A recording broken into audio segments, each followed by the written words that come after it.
አይ ነው በጣም ሀዘን ላይ ነሽ፣ በጣም ብዙ ችግሮች ተደራርበውብሻል።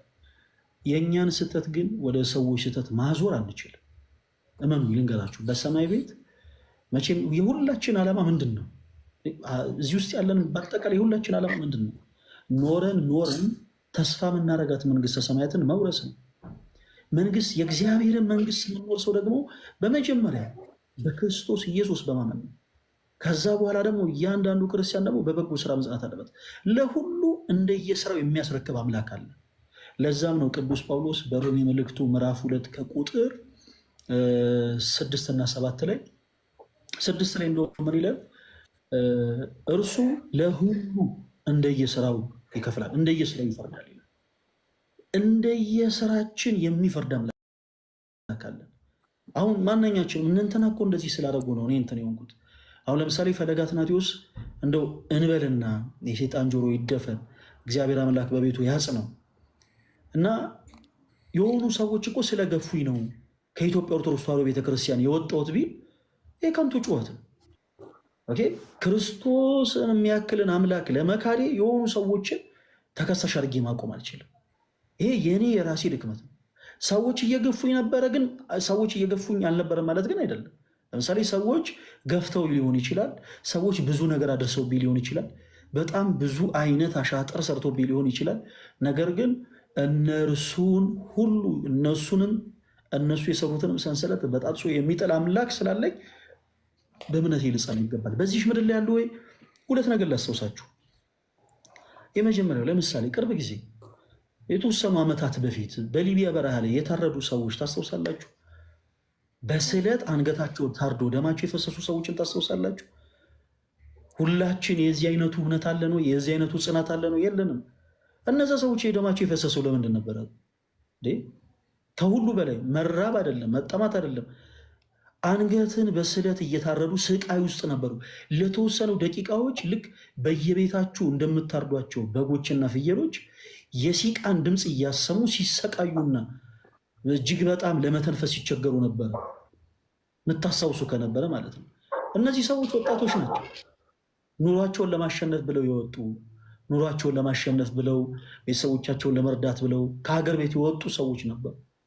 ምንም አይነት መንፈሳዊ ህይወት የላቸው። እግዚአብሔር አምላክ እንዲህ አይነት ታሪክ ቀያሪ ነው። ሁላችሁም ፕሊስ በደንብ አዳምጡኝ። ጠዋት የተጠሩ አሉ ክርስቶስን ለማገልገል ወደ ክርስቶስ ኢየሱስ ለመቅረብ በጠዋት የተጠሩ አሉ ተወዳጆች። ከሰዓት የተጠሩ አሉ። ከሰዓት ደግሞ ከሰዓት የተጠሩ ማለት ከተወሰነ ጊዜ በኋላ ትዳር ኖሯቸው አግብተው ወልደውም በዛ እድሜ ሌቭል ላይ ሆነው ወደ ክርስቶስ ኢየሱስ የሚጠሩ አገልግሎቱን የሚቀላቀሉ በህይወታቸው የክርስቶስ ኢየሱስን ወንጌል የሚሰብኩ ነፍሳት አሉ። በ11ኛው ሰዓት ደግሞ የሚጠሩ አሉ። በቃ በህይወታቸው መጨረሻ አካባቢ ደግሞ የሚጠሩ አሉ። እነዚህ ሰማዕታት የሆኑ ወንድሞቻችን በህይወታቸው በስተመጨረሻ ለክርስቶስ ኢየሱስ ሰማዕትነት የተመረጡ ነፍሳት ነበሩ። ከአንገታችሁ ማህተባችሁን ብቻ አውጡ ነው የተባሉት። ሁላችሁም በደንብ አዳምጡ።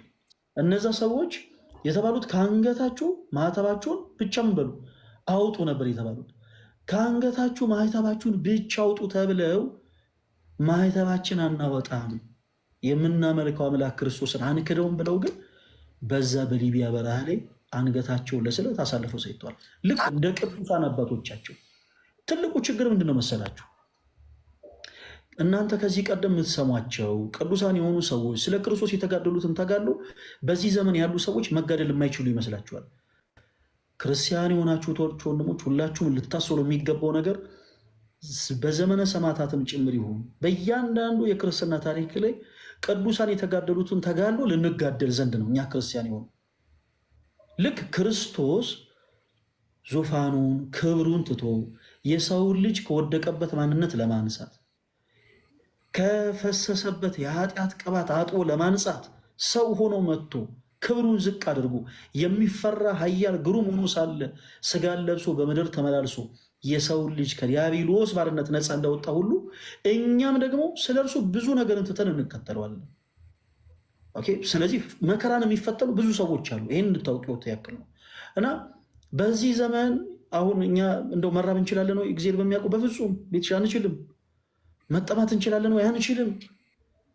ማንም ሰው መራብን መጠማትም አይችልም። እችላለሁ ብሎም እንትን ውስጥ ሊገባ የሚችል ይሆናል አይደለ? ምንድን ነው የሚባለው? ድርድር ውስጥ ሊገባ የሚችልም ሰው የለም። ይሄ በጣም ከባድ ፈተና ነው። ቀላል ፈተና ነው አይደለም። ቤትሻ መረዳት ያለብሽ ነገር ግን ሁሉን የሚያሳልፍ አምላክ አለሽ። ቤትሻ እነዚህን ታይሞች ሁሉ አልፈሽ መሻገር የምትፈልጊ ከሆነ አንድ ነገር ብቻ ልታደርጊ፣ እኔ በክርስቶስ ፍቅር በወንድምነት አንድ ነገር ብቻ ልጠይቅሽ። ዙሪያሽ ያሉ መልካም የሆኑ መጥፎ የሆኑ ሰዎችንም እርሻቸው። መልካም የሆኑ ሰዎችንም ተመልክተሽ መልካምነታቸውን አይተሽ ልክ የቆሰለች አህያ ማርጭና ብትመጣ ቁስሏን ተጸይፈን ማሩን እንደምንበላ ሁሉ መልካም ከሆኑ ሰዎች መልካምነታቸውን፣ መጥፎ የሆኑም ሰዎች ደግሞ መጥፎነታቸውን ተመልክተን እኛ ወደፊት እንጓዝ። እንደ ሎጥ ሚስት ወደኋላ እንመልከት። በእንደዚህ አይነት ከባድ ፈተናዎች ስንሆን እባካችሁን ሁሉ የሚያስችለውን በቃ ሁሉን ሊያስችለን የሚችለው ክርስቶስን እንመልከተው። ቤትሻ ክርስቶስ ሁሉን ያስችላል። ለምሳሌ በድንጋይ መመታት ሰው ይችላሉ? አይችልም። በድንጋይ በአንድ ድንጋይ ሰው መመታት ይችላሉ? አይችልም። ግን ክርስቶስ ያስችላል። እነ እስጢፋኖስ ችለውት ነበር፣ ክርስቶስ አስችሏቸው። በሰይፍ መቀላት አሁን ሰው እኔ እንሂድና በሰይፍ እንቀላ ብንል እንችላለን? አንችልም፣ አንችልም። ግን ሰማዕታትን ያስቻለ አምላክ አለ። እነ ቅዱስ ጳውሎስን፣ እነ ቅዱስ አርሴማን፣ እነ ቅዱስ ጊዮርጊስን ስለትን ያስቻለ አምላክ አለን። እነ ቅዱስ ቶማስን፣ ሐዋርያው ቶማስ ስለትን ያስቻለ አምላክ አለ። እርሱም ደግሞ ስሙ ኢየሱስ ክርስቶስ። ረሃብን፣ ጥምን ሰዎች ይችላሉ? አይችሉም። የእስራኤልን ሕዝብ ግን ረሃብና ጥምን ያስቻለ ደግሞ አምላክ አለን። ነቢዩ ኤልያስን ረሃብና ጥምን ደግሞ ያስቻለ አምላክ አለን። እርሱም ማን ነው? ክርስቶስ ኢየሱስ። ሰው በሰውነቱ ይችላል ወይ? የቲሻ ግልጽ እኮ ነው፣ አይችልም። ዛሬ እዚህ ላይ ብላ ያሉትን 7000 ሰዎች በአጠቃላይ ያሰልፈሽ እኔ የተቀበሉትን ችግር ትችላለሁ ብትይ ሁሉም ምላሻል አንችልም። ማንም አረ ምን ቀላል ነው፣ ምን እንደ አንቺ አይነት ፈተና ቢመጣብኝ እኔ እንደዚህ ያደርጋለሁ። ይሄ ሞኝነት ነው።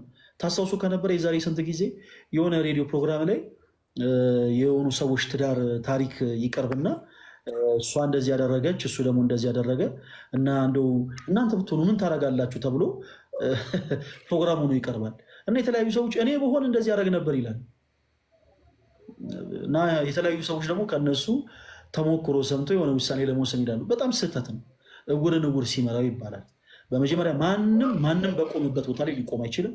ማንም የማንንም ፈተና ጸንቱም ሊቋቋሙ አይችልም። ይሄ በፍጹም ውሸት ነው። ነገር ግን ከባድ የሆነ ፈተና ሲመጣብን እናስተውል። ሁሉን የሚያስችል አምላክ አለን። ማነው እርሱ? ክርስቶስ ኢየሱስ። ሁሉን የሚያስችል ማጣትን፣ መቸገርን ሰው ይችላሉ? አይችልም። ዛሬ ፈለገ አትናቴዎስ የሆነ አደጋ ደርሶበት እንበልና ሁሉ ዙሪያ ያለውን ነገር ቢያጣ መራብን ማጣትን ይችላሉ? አይችልም። ፈለገ አትናቴዎስ አይደለም እዚህ ላይ የሚከታተሉ ነገ ከነገ ወዲያም ይሄንን መልእክት የሚያዩ ሰዎች በአጠቃላይ በጣም መራብን፣ በጣም መጠማትን፣ በጣም መቸገርን፣ በትንሹም ማጣትን፣ በትንሹም መቸገርን ይችላሉ? አይችሉም። ግን ችግር ቢመጣ፣ መራብ ቢመጣ፣ ማጣት ቢመጣ የሚያስችል አምላክ አለ። ማን ነው እርሱ? ክርስቶስ ኢየሱስ። የኢዮብን ታሪክ አስታውሱ ክርስቲያኖች ባካቸው። አንዳንድ ጊዜ በመጽሐፍ ቅዱስ ላይ የተቀመጡትን ሀሳቦች፣ የታሪክን ክፍሎች እንደ ተረት ተረት አይታችሁ አትለፏቸው።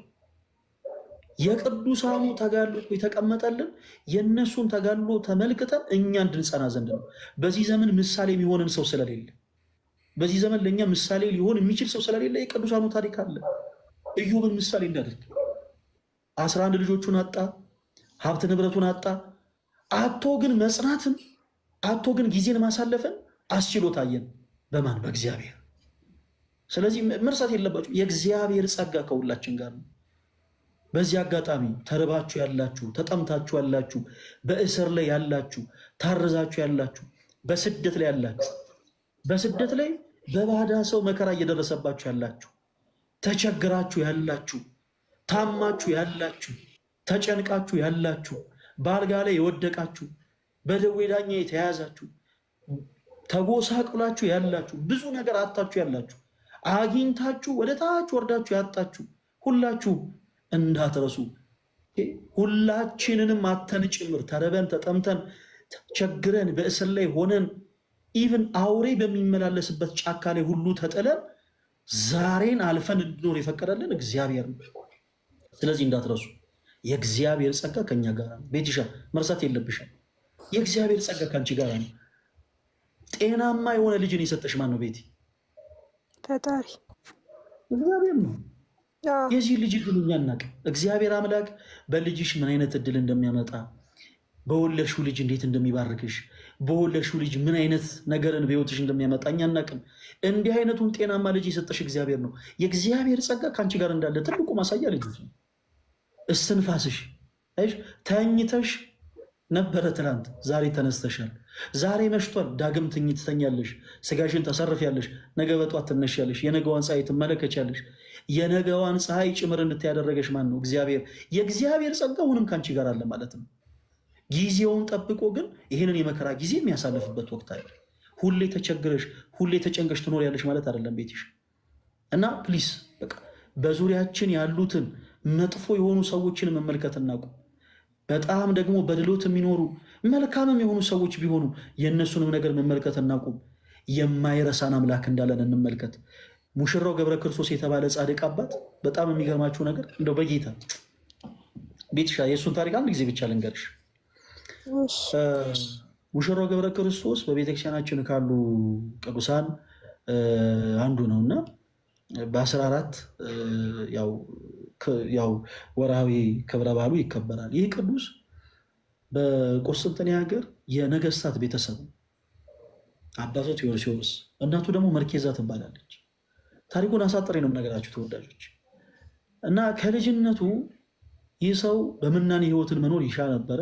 ነገር ግን የእናት የአባቱን ፈቃድ ለመፈጸም ሲል በትዳር ህይወት እንዲገባ ይደረጋል እና አንዲት ሴት ታሽታለት በስርዓተ ቤተክርስቲያን በሀገሪቱ ያለ ሊቀ ጳጳስ በስጋ ወደሙ ቅዱስ ስጋውን ክቡር ደሙን ተቀብለው በአንድነት ፈለማ እንዲዋሃዱ በትዳር ህግ ይባርካቸዋል።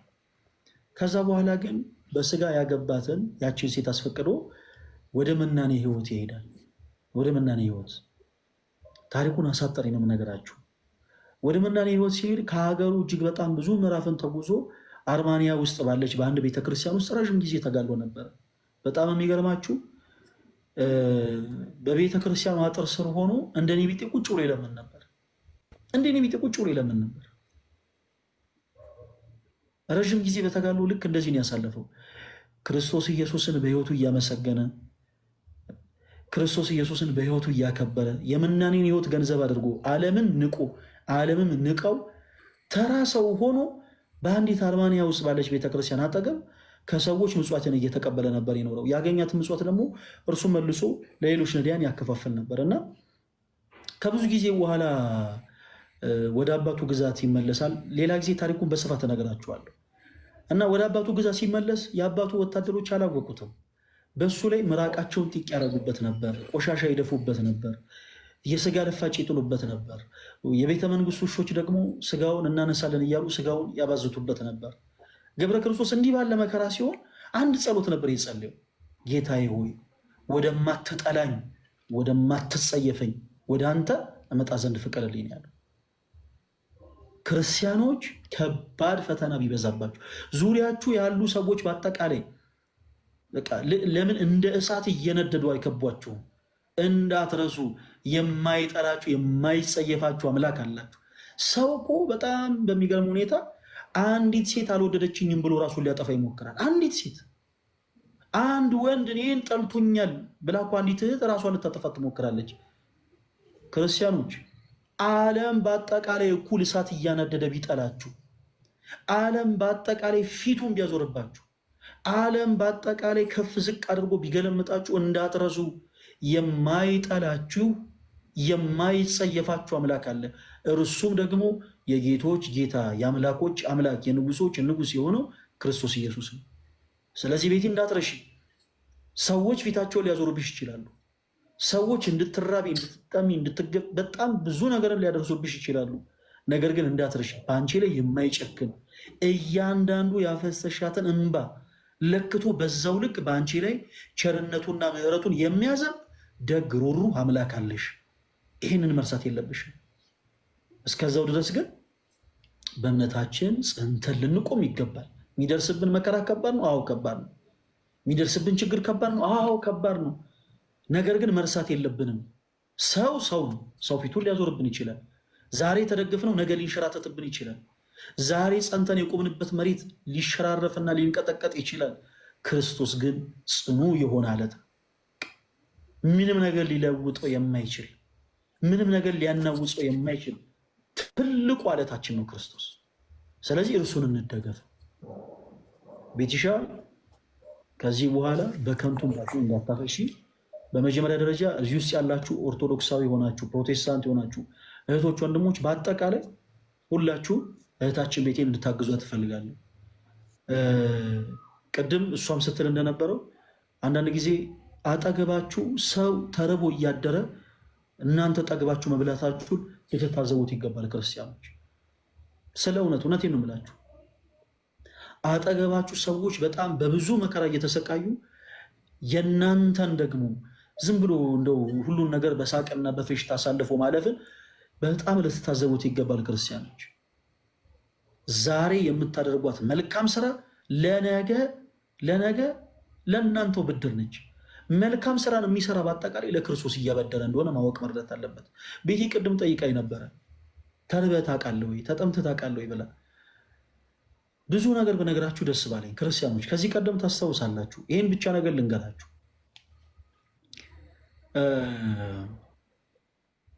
ከዚህ ቀደም ወደ 2012 ዓ.ም አካባቢ ከ2009 ዓ.ም ጀምሮ ወደ ዘብር ገብርኤል ለአገልግሎት እመላለስ ነበር። ቅዳሜ ሄጄ እሁድ ነበር የምመለሰው እና በምንሄድበት መኪና ሰዎችን እያሰማርን ክርስቶስ ኢየሱስን ወንጌል እየሰበክን እንጓዝ ነበር እና ሁልጊዜ አንድ የለመድኩት ልማድ ነበረ፣ በጣም የምኮፈስበት። ቤቴ በደንብ አዳምጪ ፕሊስ። በጣም የምጀንንበት ያ ምንድን ነበረ መሰለሽ? ልክ ጣርማ በር አካባቢ ስደርስ በመኪና ውስጥ አንዳንድ ጊዜ እዛ ቦታ ሱቤ ለመያዝ ለመቀመጥ እዛው ለመቆየት የሚመጡ በጣም ብዙ የሆኑ ሰዎች አሉ እና ያስታውቃሉ። እንደዚህ የሚመጡ ሰዎች ልብሳቸው ድፍ ያለች ናት፣ እንደው ደህና ነገር የላቸውም። እዛው ለመቆየት እንደመጡ ያስታውቃሉ። እና ሁልጊዜ ምን አደረግ ነበር መሰላችሁ? ከሾፌሩ ፌስታል እቀበልና ስለ ገብርኤል እያልኩ ሁሉንም ሰው ለምናለሁ። ሁሉንም ሰው ስለ ገብርኤል እያልኩ ሁሉንም ሰው ለምንና ሁሉም ሰው የሰጠኝን ገንዘብ በአጠቃላይ ቋጥሬ ለእነዚህ ሰዎች በሶ፣ ስኳር፣ የተለያዩ ነገሮችን መግዣ የሆናቸው ዘንድ እሰጣቸዋል። ክርስቲያኖች ፕሊስ እባካችሁ ስትሰጡ አትበጡ፣ አትኮፈሱ። እግዚአብሔር የሰጣችሁን ነገር ነው እየሰጣችሁ ያላችሁት። ሰጣችሁ ልክ እንደው ሀገር ምድሩን እንደገዛ ሰው አክት አታደርጉ። እኔ እንዴት ጎረር እንደነበረ ልነግራችሁ አልችልም። ሰብሰብ አደረግና ለነዛ ሰዎች ይሰጣችኋል። ለካ ያንን ማድረግ ክርስቶስ ኢየሱስን ማበደር እንደሆነ አላወኩኝ። መልካም ስራ ለክፉ ቀን ስንቅ ነው የሚባለው እውነት ነው።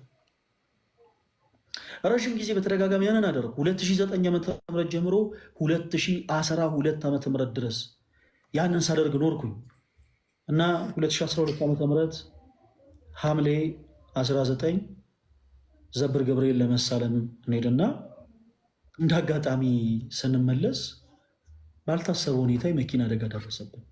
እንግዲህ ከአዲስ አበባ 200 ምናምን ኪሎ ሜትር ርቀት ላይ ሆነን ማለት ነው። የመኪና አደጋ ደረሰብን። ስልካችን የለም፣ በኪሳችን ገንዘብ የለም። 6 ሰዎች ሞተዋል። ብዙዎቹ ደግሞ አካል ጉዳት ደርሶባቸዋል። እኔ መስታወት ፊታቸውን የቆረጣቸውን ሰዎች አስታውሳለሁ። ቆዳቸው ይገለጥ ነበር። እውነቴን ነው የምላችሁ። ምን ልበላችሁ ጋይስ፣ እኔ ጭንቅላቴ ላይ አደጋ ደርሶብኝ ነበር። ሰውነቴ በአጠቃላይ በደም ተለውሶ ነበር። ብቻ በጣም ብዙ ነገር ተፈጥሮ ነበር እና በስተመጨረሻ ረዥም የሆነ የነፍስ አድን ስራ ተሰርቶ እንደምንም ተብሎ ሕክምና አግኝተን እንዴት ብዬ ወደ ቤቴ ልሄድ? በኪሴ ገንዘብ የለኝም። በኪሴ ምንም አይነት ሳንቲም የለኝም እና እስከ ጣርማ ድረስ በእግሬ ሄድኩኝና የመጣው ይምጣ መኪና ውስጥ ገብቼ ልክ ደብረ ብርሃን ከደረስኩ በኋላ ብር የለኝም ብዬ እከራከራለሁ ብዬ ዝም ብዬ ገባሁ። እንግዲህ ችግር ውስጥ ነኝ። ሰውነቴ በአጠቃላይ በደም ተለውሷል። ጭንቅላቴ አካባቢ ከባድ የሆነ አደጋ ደርሶብኛል። ምንም አይነት በቂ ሕክምና ላገኘው በቃ በጣም የቸኮልኩት ቶሎ ብዬ እዚህ መመለሴ ነው፣ ወደ ቤቴ መምጣቴ ነው። እና ልክ ስገባ በህይወቴ የማረሳት አጋጣሚ ተፈጠረች። በህይወቴ የማረሳት አጋጣሚ እኔ እናንተ ለሰዎች መጽውታችሁን አይደል የምታውቁት? ቤተክርስቲያን ሄዳችሁ ስለ ገብርኤል፣ ስለ መድኃኔዓለም፣ ስለ ቅዱስ አማኑኤል እያላችሁ መጽውታችሁን አይደል የምታውቁት? እኔ ተመጹች አውቃለሁ። አንድ ሰው ከመኪና ውስጥ ተነሳና ፌስታል አውጥቶ ማንም ሰው ምንም አላለኝም። ፌስታል አንስቶ ወንድማችን በሰላም አዲስ አበባ ይገባ ዘንድ በሰላም ከእናት ከአባቱ ጋር ይገናኝ ዘንድ ሁላችሁም የቻላችሁትን ያክል አዋጡለት አላቸው። ክርስቲያኖች በህይወቴ በጣም እንባ አውጥቼ ካፈሰስኩባቸው አጋጣሚዎች ውስጥ አንዱ ያውቃል። ለሆኑ ሰዎች የሆነ ነገር ሳደርግ የዛን ሰዓት በጣም እየታበይኩ ነበር የማደርገው። በጣም እየታበይኩ ለሆኑ ሰዎች ገንዘብ ሳሰባስብ እየተኮፈስኩ ነበር የማደርገው። ለካ በትዕቢትም በመኮፈስም ሆኜ ያደረግኳትን ነገር ግን ቆጥሮ ክርስቶስ ከፈለኝ። መልሶ ክርስቶስ ከፈለኝ። በቃ ባዶ በሆንኩበት ሰዓት፣ በቃ በእጄ ምንም ነገር ባልነበረ ሰዓት ክርስቶስ በሌላ ሰው ከፈለኝ። እማላቀው ሰው፣ እግዚአብሔር ምስክር፣ እማላቀው ሰው። ክርስቲያኖች ገጥሟቸው ይሆን እንደዚህ? እማታውቁት ሰው በቃ ልክ እንደ መልአክ ተልኮላችሁ ያውቃል? እማላቀው ሰው ተነስቶ ፌስታል አንስቶ ወንድማችን በሰላም ወደ ቤቱ ይመለስ ዘንድ እባካችሁ ሁላችሁም የቻላችሁትን ያክል እርዱት ብሎ ገንዘብ ሰበሰበና ሰጠኝ።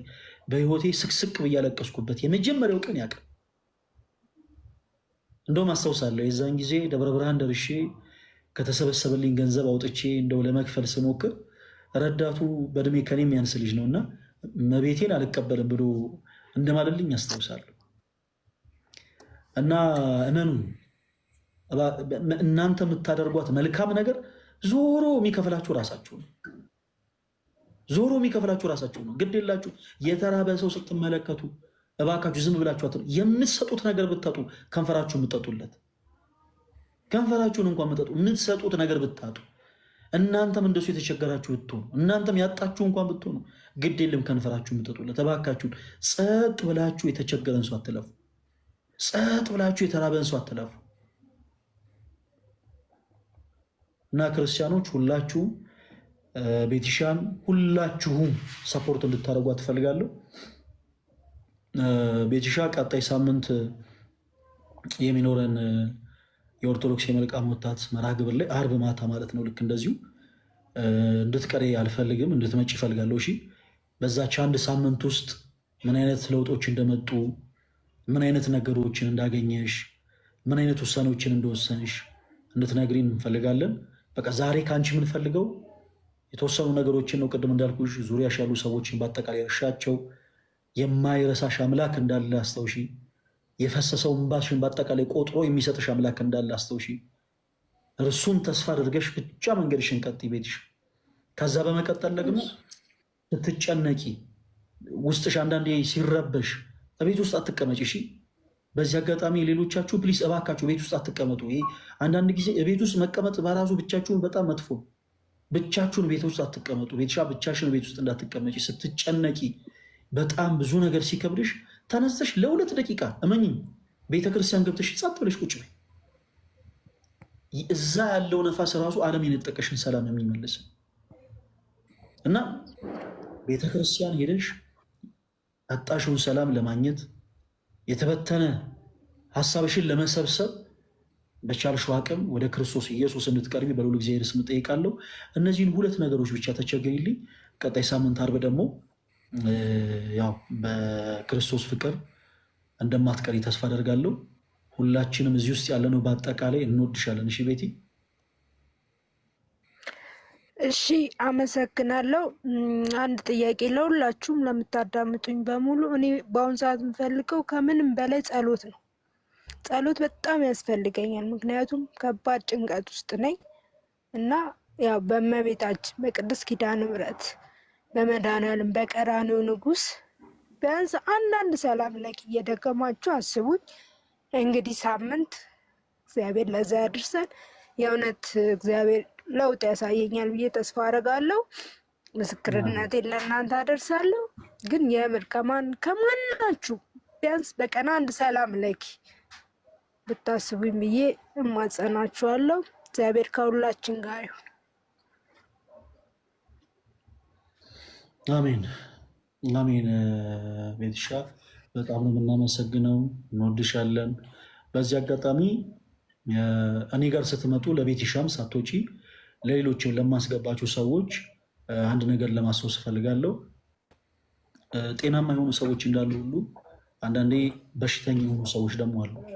በተለይ እህቶች የእናንተን መቸገር ጠብቀው፣ የእናንተን መከፋት ጠብቀው፣ የእናንተን ማዘን ጠብቀው በጣም ጸያፍ ለሆኑ ነገሮች እናንተን የሚፈልጉ የውሸት ስራ ልንቀጥራችሁ ፈልገን ነው፣ ስራ ልናስገባችሁ ፈልገን ነው ብለው የማይሆኑ ነገሮችን በእናንተ ላይ ለመፈጸም የሚሯሯጡ በጣም ብዙ የሆኑ አጋንንት የሆኑ ሰዎች አሉ እና ቤትሻ በቻልሽው አቅም ከላይ ስትወጪ አድራሻሽን ፕሊስ ለማንም እንዳሰጪ፣ ሰዎች እንዳይረብሹሽ፣ በውስጥ መስመር መመለስ ያለብሽ ጤናማ የሆኑ ምልክቶች ብቻ ካሉ መልሺ።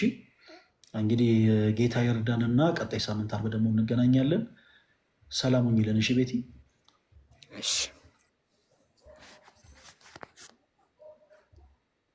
መልካም። ወደ ማማይ ከመሄዴ በፊት ፕሮፌት የሚል አካውንት አለ። ፕሮፌት ይሰማል? ሰላም እንዴት ነህ? እግዚአብሔር ይመስገን። ፕሮፌት ማን እንበል?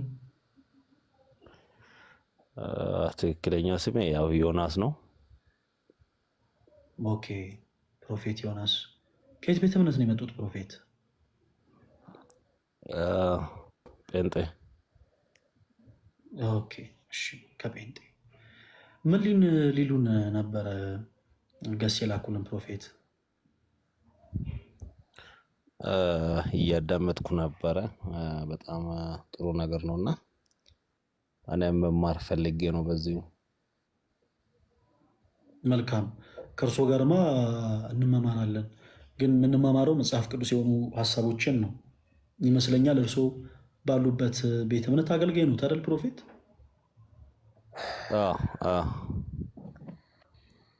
መልካም እሺ፣ ደስ ይለናል። ቁጭ ብለው ይማሩ ፕሮፌት። ስለመጡ በጣም እናመሰግናለን። ጊዜ ያክብርልን። ምን ላይ ሞር ትኩረት እንደሚያደርግ ባቀ ደስ ይለኛል። ያው ለመከታተል ማወቅ የሚፈልጋቸው ነገር ስላሉ ሞር ፎከስ የምታደርጉበት ኤሪያዋ ምንድን ነው? መልካም ወጣት ያው በእኛ ቤተ እምነት አለና ለየት የሚያደርገው ምንድን ነው የምለውን አንዳንድ ነገር ባቅ ደስ ይለኛል። ኦኬ መልካም። ለምሳሌ ጉባኤ እናንተ ቤተ እምነት ውስጥ አለ፣ እኛም ቤተክርስቲያን ውስጥ ጉባኤ ይደረጋል። ልዩነቱ ምንድነው ይመስለኛል? ልዩነቱ ግልጽ ነው። ምንድነው ፕሮፌት?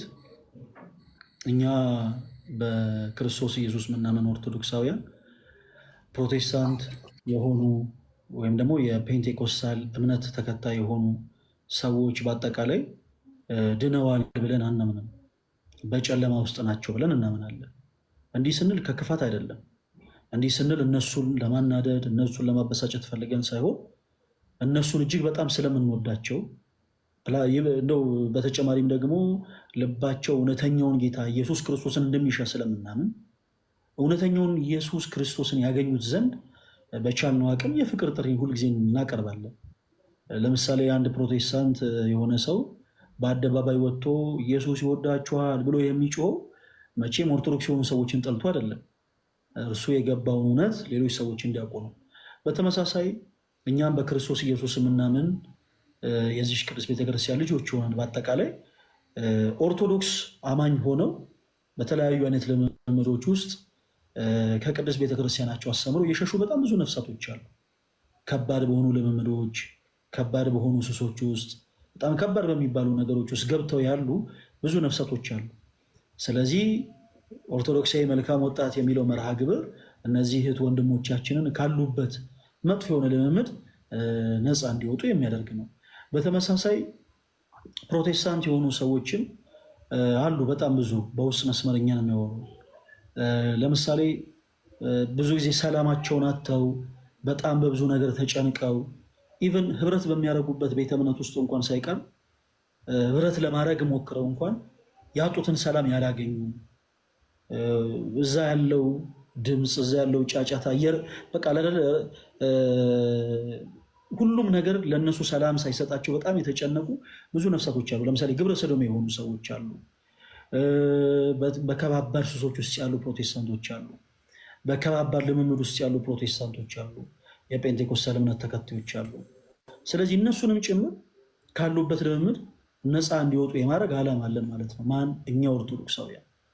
ፕሮቴስታንት የሆኑ የእስልምና እምነት ተከታይ የሆኑ ካቶሊክ የሆኑ ጆባ ዊትነስ የሆኑ አድቬንቲስት የሆኑ ሐዋርያት የሆኑ ሞኒሰስ ማለት ነው። እነዚህ አይነት ሁሉ ቤተ እምነት ውስጥ ሆነው ከባባድ ልምምድ ውስጥ ያሉ ነፍሳትን በአጠቃላይ ካሉበት ከባባድ ልምምድ ለማውጣት እኛ የግድ እንደነዛ ሰዎች ካቶሊክ መሆን አይጠበቅብንም። የግድ የእስልምና እምነት ተከታይ መሆን አይጠበቅብንም። የግድ ፕሮቴስታንት መሆን አይጠበቅብንም። ኦርቶዶክሳውያን በክርስቶስ ኢየሱስ ምናመን ሰዎች ነን። ባለንበት ቤት ሆነን እነዛ ነፍሳት ካሉበት ልምምድ ነፃ እንዲወጡ እናደርጋለን። ፕላስ ከዛም በተጨማሪ በነገራችን ላይ ትምህርት ተኮር የሆኑ ነገሮችን እናወራለን። ፕሮፌት ቅድም እንዳልኩት በጣም ብዙ ስሁት የሆኑ ትምህርቶችን እርሶም ሌሎችም ደግሞ ልክ እንደርሱ ያሉ ሰዎች ያምናሉ ብለን እናምናለን እና ሰዎችን በማብሸቅ ሰዎችን በማናደር ሳይሆን በጣም በፍቅር እነዛ ሰዎች ስሁት በሆነ ትምህርቶች ውስጥም ጭምር እንዳሉ በቻልነው አቅም በመጽሐፍ ቅዱስ የማስረጃ እያሳየን ወደ እውነተኛው መንገድ ክርስቶስ ወደ መሰረታት የእምነታችን ጀማሪና ፈጻሚ የሆነው የጌቶች ጌታ የንጉሶች ንጉስ የአምላኮች አምላክ የሆነው ክርስቶስ ወደ መሰረታት ወደዚች ቅድስት ቤተክርስቲያን እንዲመጡ ለሁሉም የፍቅር ጥሪን እናቀርባለን ማለት ነው እና አይሆፕ እርሶም ብዙ ያተርፉበታል ብዬ ተስፋ አደርጋለሁ ፕሮፌት። እርግጥ እውነት ነው።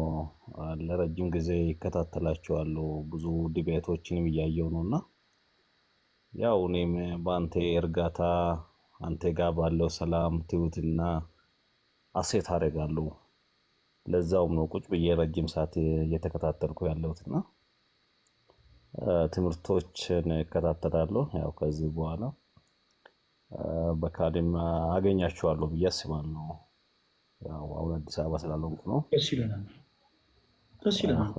ድካም ውስጥ ስላለው እሺ እና አመሰግናለሁ። ለማንኛውም እንገናኛለን። ያው ቀጠሮ ጠብቀን በጣም ነው የምናመሰግነው ፕሮፌት፣ እግዚአብሔር ያክብርልን። እናመሰግናለን። ኤኒታይም መልእክት ያስቀምጡልኝ፣ እናወራለን። በጣም ነው የማመሰግነው። እኔም አመሰግናለሁ። መልካም ጊዜ። ቴንክ ዩ ፕሮፌት እና ቤቲ እታች ላደርጋችሁ ነው ሌሎች ሰዎች እድል ለመስጠት። ቤትሻ ለሌሎች ሰዎች እድል ለመስጠት ታች ላደረግሽ ነው። ቀጣይ ሳምንት ኔክስት ዊክ እንገናኛለን። እሺ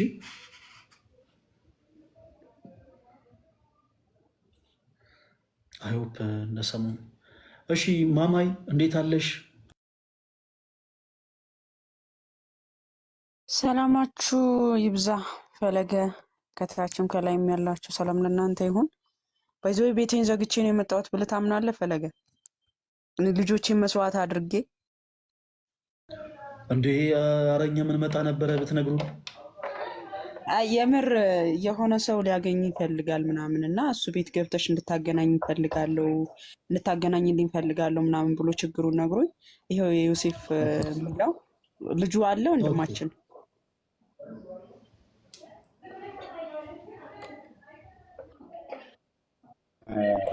ይባላል። አንድ ቁጥር ጻፍተሽ እየተከታተለ ነው። እሺ እኔ ልውረድና ፈለገዬ እሱን ላስገባው መሰለኝ። ትቀጥላላችሁ ማለት ነው።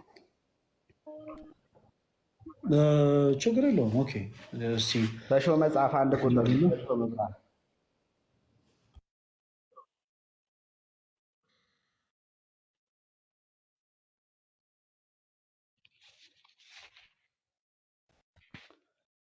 ተሼ ወይ አንድ አበባ ላክለት፣ አንድ አበባ ላክ እስቲ።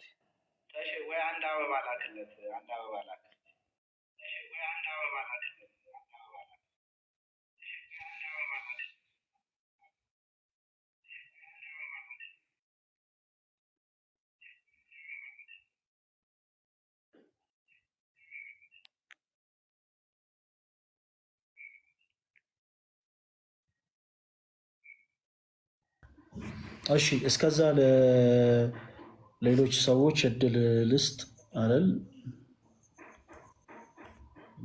ገብቷል፣ ፈለገዬ ገብቷል። እሺ እሺ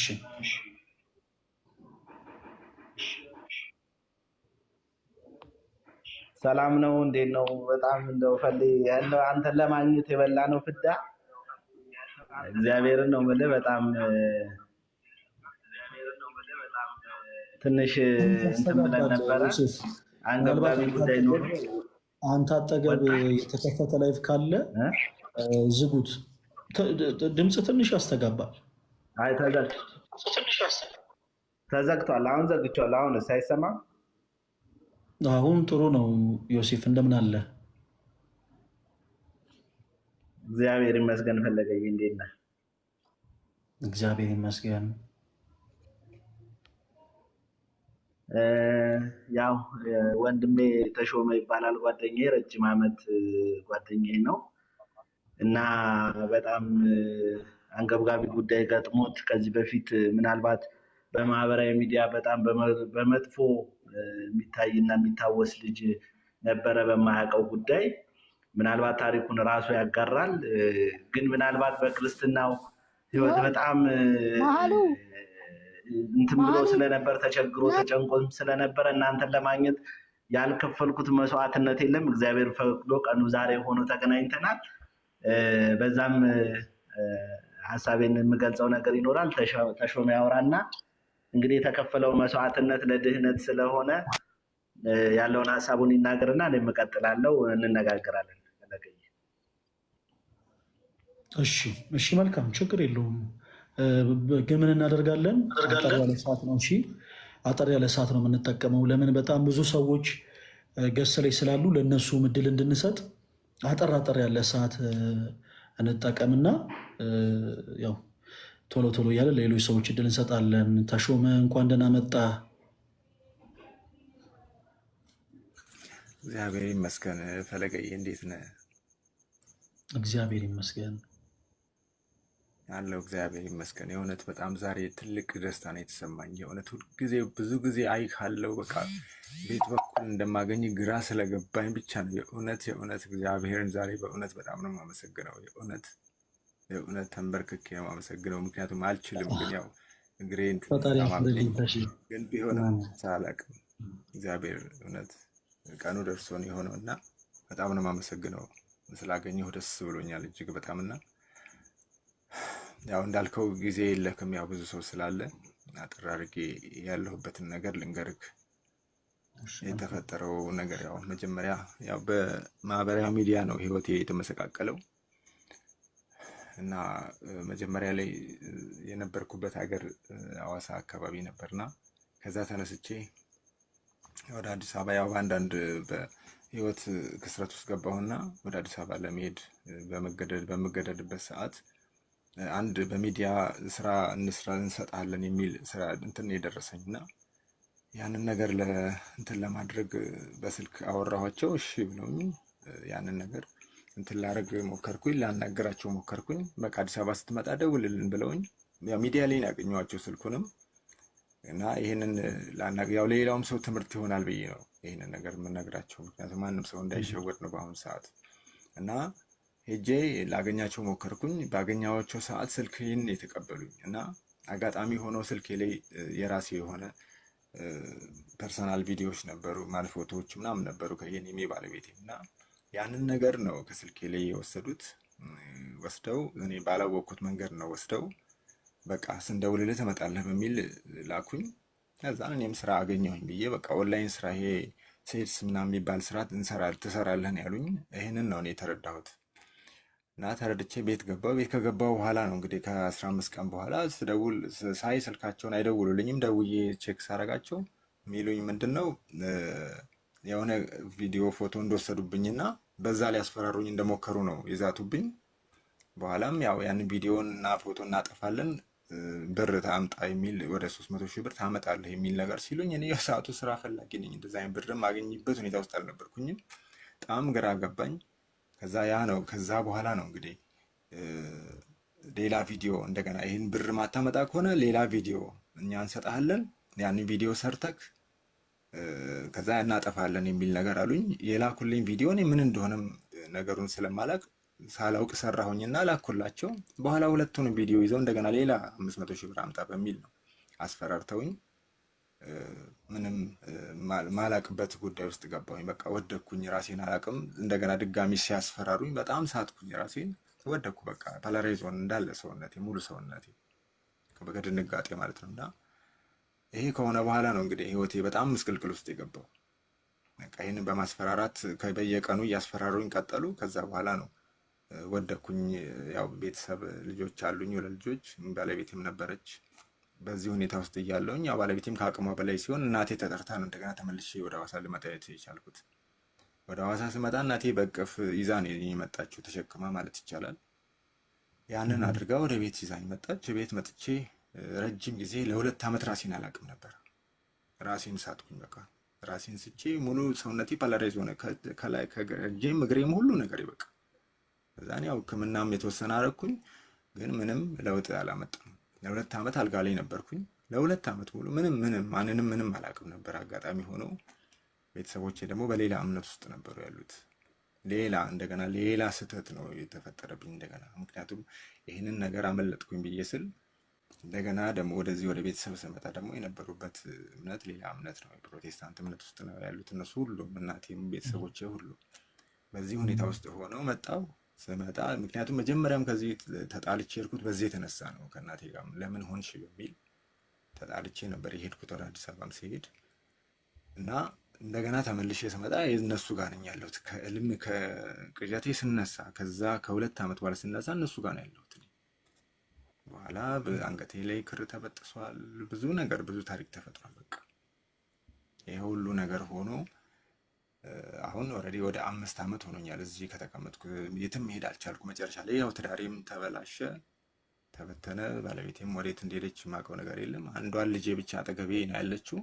እሷን ይዤ በአሁን ሰዓት ዊልቸር ላይ ተቀምጬ የተንቀሳቀስኩኝ ነው ያለሁት። ያው 5 ዓመት እንግዲህ አጠር አድርጌ ስናገር ያው የቀረውን ዮሴፍ ይበልጥ ይናገር፣ እሱ ጓደኛዬም ስለሆነ በደንብ ያብራራልክ። እሱ ጊዜ እንዳልሻማ እኔ ብዙም የማብራራት ችግር ስላለብኝ እሱ ያብራራልክ ያለውን ነገር። አሁን ያለሁት በቃ ዊልቸር ላይ በክራንች የተወሰነ የተንቀሳቀስኩ ልግባና ያብራራለሁ።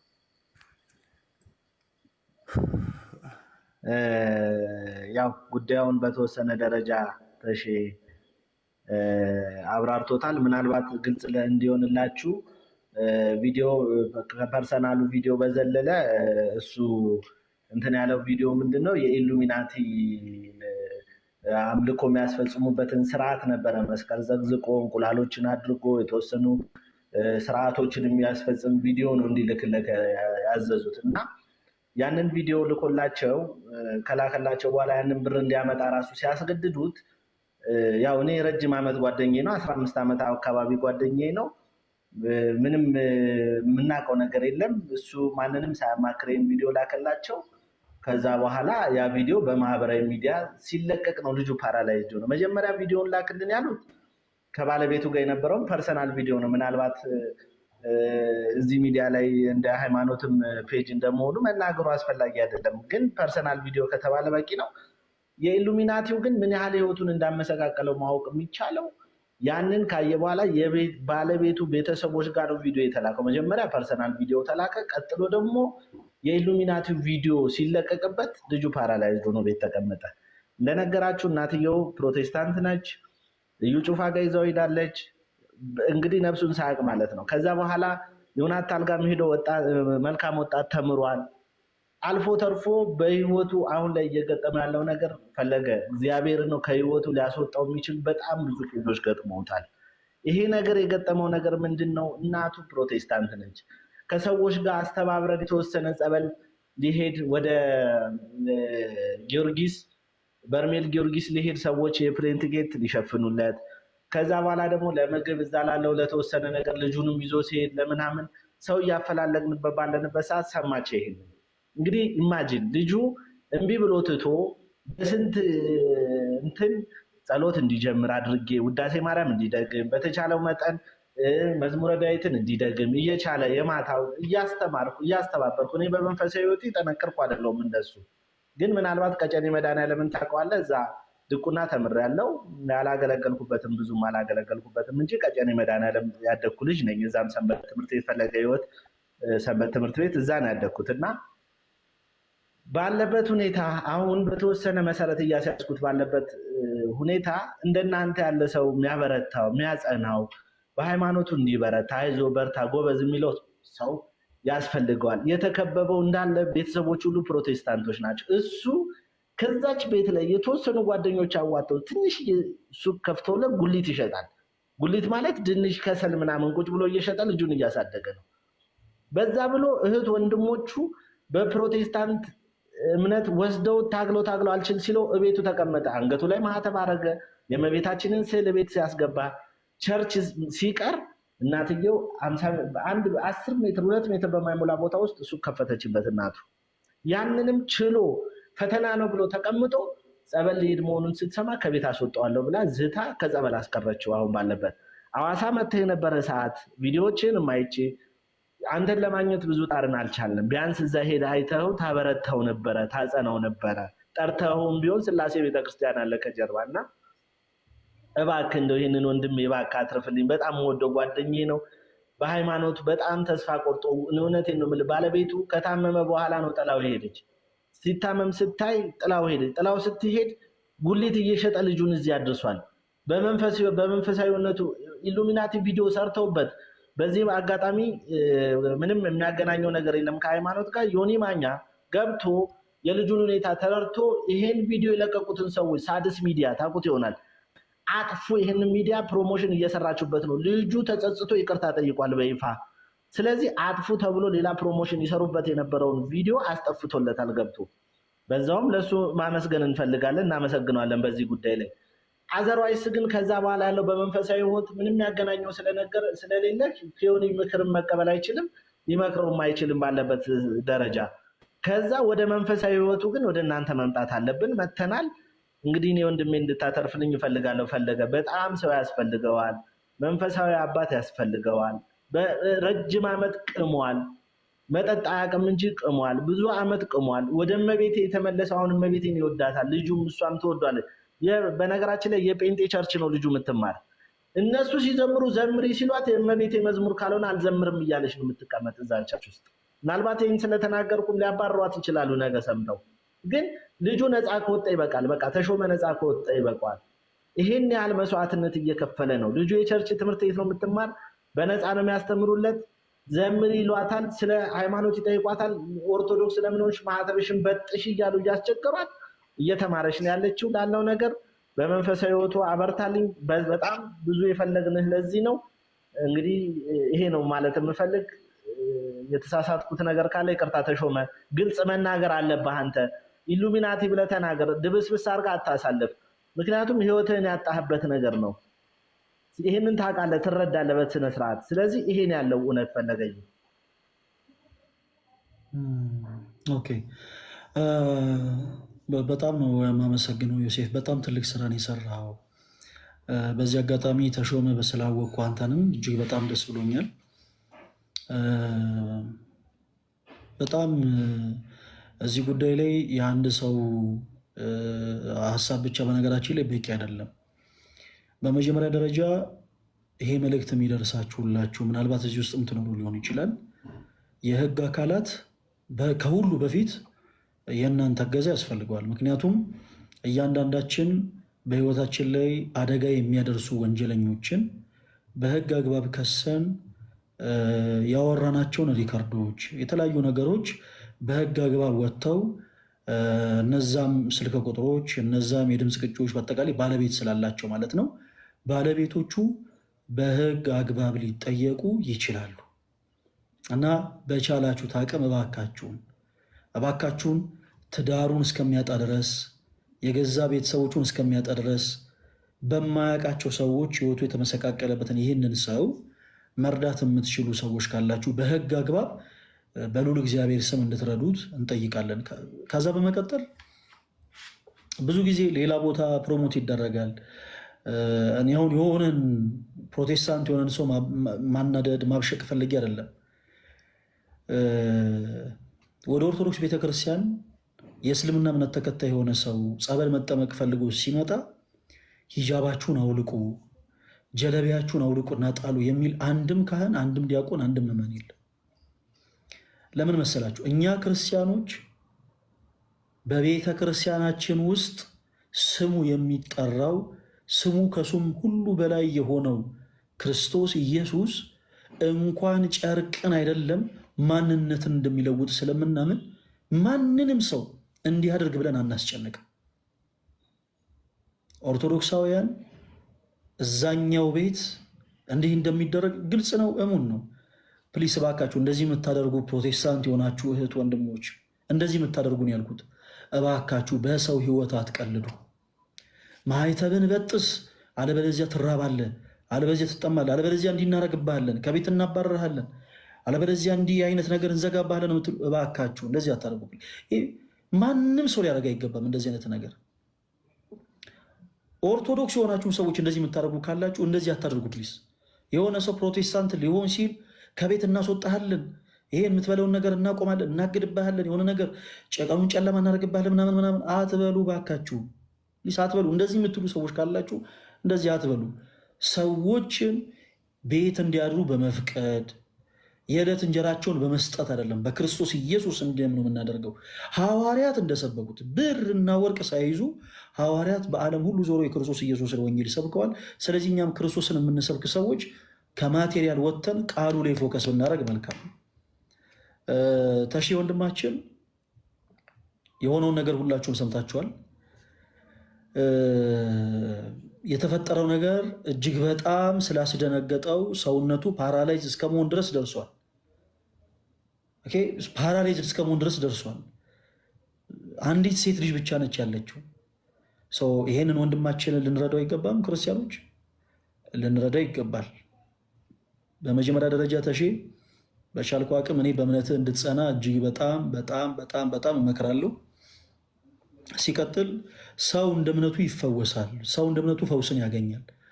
ማቴዎስ ወንጌል ምዕራፍ 9 ላይ ያች የክርስቶስ ኢየሱስን የልብሱን ዘርፍ የነካችው ሴት የልብሱን ዘርፍ ነክታ የዳነችው በነጋችን ላይ ጨርቁን ስለነካች ነው እንዴ? ተወዳጆች ጨርቁን ስለነካች ነው እንዴ? መልሱልኝ። ጨርቁን ስለነካች ነው አይደለም። ጨርቁን ስለነካች ሳይሆን በእምነት ጨርቁን ስለነካች ነው። እንዲሁ ጨርቁን ስለነካች ብቻ አልተፈወሰች። እንዲሁም ጨርቁ የነካቸው ብዙዎች ነበሩ። ምክንያቱም ጌታችን ኢየሱስ የነበረበት ቦታ በራሱ የገበያ ቦታ ነበረ። እንዲሁ ዝም ብላችሁ ጸበል ቦታ ሄዳችሁ ጸበል የምትጠመቁ ሰዎች ፕሊስ አትልፉ ባካችሁ። እንዲሁ ዝም ብላችሁ ገዳም ስለጨነቃችሁ እንትን ልሂድ ብላችሁ የምትሄዱ ሰዎች በመጀመሪያ የሚቀድም ነገር አለ። ያ ደግሞ በእምነት መጓዝን። የሆነ ገዳም ልሂድ እግዚአብሔር አምላክ ፈውስን ይሰጠኛል ብላችሁ አምናችሁ ተጓዙ። ወደ ክርስቶስ መቅደስ ልቅረብ ክርስቶስ በካህናቱ በኩል አድሮ ይፈውሰኛል ብላችሁ አምናችሁ ቅረቡ። ማቴዎስ 9 ላይ የነበረችው ያቺ ሴት 12 ዓመት ነው ደም ሲፈሳት የነበረችው። 12 ዓመት ኢማጂን፣ 12 ዓመት ሳይቋረጥ ደም መፍሰስ ማለት በጣም ከባድ ነገር። 12 ዓመት ደም ሲፈሳት የነበረች ያቺ ሴት በእምነት ነው ወደ ክርስቶስ ኢየሱስ የቀረበችው፣ በእምነት።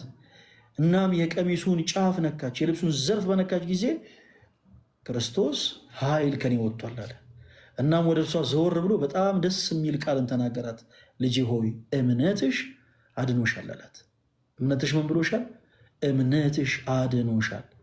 ክርስቲያኖች በጣም ከባድ በሆኑ ችግሮች ስትያዙ፣ በጣም ከባድ በሆኑ ደዌዎች ስትያዙ የሚያድናችሁ እምነታችሁ ነው። ስለዚህ በክርስቶስ ፍጹም እምነት ይኖራችሁ። ፍጹም እምነት። ያላመነ ሰው ጸበል ከገባ ጸበሉ ለሱ ፈውስ ሊሆን አይችልም። እንዲሁ በነገራችን ላይ በዚህ አጋጣሚ አንዳንድ ጊዜ ሰዎችን ይሄ በሰንሰለት ምናምን አስራችሁ ጸበል ቦታ የምትወስዱ ሰዎች እንዲህ አይነት የቤተ ክርስቲያን ስርዓት የለም። እባካችሁ ተው። እንዲሁ ዝም ብላችሁ በግድ የሆነ ጥፍንግንግ አድርጋችሁ ልክ ማዕከላዊ ይሄድ ይመስል ሰውን ጥፍንግንግ አድርጋችሁ ጸበል ቦታ የምትወስዱ ሰዎች እባካችሁ ረፉ። እንዲህ አይነቱ ነገር ጥሩ አይደለም። ይሄ ቤተክርስቲያናችንም ስርዓት አይደለም። አጋንንት የሚታሰረው በክርስቶስ ኢየሱስ ስም እንጂ በሰንሰለት አይደለም። አጋንንት የሚታሰረው በስመ ሥላሴ እንጂ በጧፍ አይደለም። እና የሆነ ሰዎችን እንዲህ ጥፍንግ አድርጋችሁ መውሰድ የምትፈልጉ ሰዎች ቢቻል እናንተ ጸበል ብትጠመቁ ጥሩ ነው። ቢቻል እናንተ እንደዚህ የምታደርጉ ሰዎች ተጠግታችሁ ጸበል ብትጠመቁ ጥሩ ነው። ሰው በእምነት ሲገባ ነው በነገራችን ጸበሉ የሚፈውሰው። ላላመነ ሰው ያ ሻወር ነው የሚሆነው። ላመነ ሰው ነው ያ ጸበል ሆኖ የሚፈውሰው። ስለዚህ ስንጓዝ ወደ ጸበሉ፣ ወደ እምነቱ፣ ወደ መቅደሱ፣ ወደ ሁሉም ነገር ስንጓዝ በእምነት ይሁን እና ተርሼ ወንድማችን በክርስቶስ ፍጹም እምነት ይኖር። በእምነት ደግሞ ወደ መቅደሱ እንድትጠጋ ፈልጋለሁኝ። እንዴት እናደርጋለን? ሁሉም ነገር ሚዲያ ላይ አይወራም። ዮሴፍም ተሼም ሁሉም ነገር ሚዲያ ላይ አይወራም። ስለዚህ በማማይ በኩል ስልክ ቁጥራችሁን አስቀምጡልኝና ሌላ መንፈሳዊ ማድረግ ያለብህን ነገር ተሼ በቻልነው አቅም በስልክ ለመውረት እንሞክራለን። እዚህ ውስጥ ያላችሁ ኦርቶዶክሳዊ የሆናችሁ እህቶች ወንድሞች፣ ፕሮቴስታንት የሆናችሁ እህቶች ወንድሞች፣ የእስልምና እምነት ተከታይ የሆናችሁ እህቶች ወንድሞች፣ የካቶሊክ እምነት ተከታይ የሆናችሁ እህቶች ወንድሞች፣ የጆባ ዊትነስ፣ የአድቬንቲስት፣ የኦንሊ ጂሰስ እምነት ተከታይ የሆናችሁ እህቶች ወንድሞች፣ ሰውን ለመርዳት ሰው መሆን በቂ ነው እና ይሄንን ወንድማችንን እባካችሁ ሁላችሁም እርዱት። ሁላችሁም በቻላችሁት አቅም እርዱት። በቻላችሁት አቅም ይሄ ሰው እርዳታ ይፈልጋልና ቢቻል እርዳታን መስጠት የሚችሉ ሰዎች ጋር የእሱ ጉዳይ ይደርስ ዘንድ ክርስቲያን የግዴታችሁን ተወጡ። ሁላችሁም ወንድማችንን መርዳት የምትችሉ በውስጥ መስመሪያው ተሾመ በሚለው አካውንት እየገባችሁ ልንረዳ እንፈልጋለን እያላችሁ መልእክት አስቀምጡለት። በቻላችሁት አቅም እርዱት። በሌላው ጉዳይ ግን ቅድም እንዳልኩት ዮሴፍ እና ተሼ በማማይ በኩል ቁጥራችሁን አስቀምጡልኝ። በፐብሊክ ደረጃ ያው ቁጥር ስለማልሰጥ ማለት ነው እና ምን ማድረግ እንዳለበት ተሼ አንዳንድ ነገሮችን እነግርሃለሁ። አንዳንድ ነገሮችን በጣም በመንፈስ ህይወት ያን ያክል በጣም ጠንካራ ሆንኩ ሰው አይደለሁኝም፣ ግን በቻልኩት አቅም ሁሉን የሚችል አምላክ አለኝና አንዳንድ ነገሮችን እነግርሃለሁኝ። እነዛን ነገሮች ደግሞ እንደምትጠቀምባቸው ተስፋ አደርጋለሁ። በማማይ በኩል ስለመጣችሁ በእሷ በኩል ስልካችሁን አስቀምጡልኝ። ዮሴፍም ተሼም ስለመጣችሁ በጣም ነው የማመሰግነው።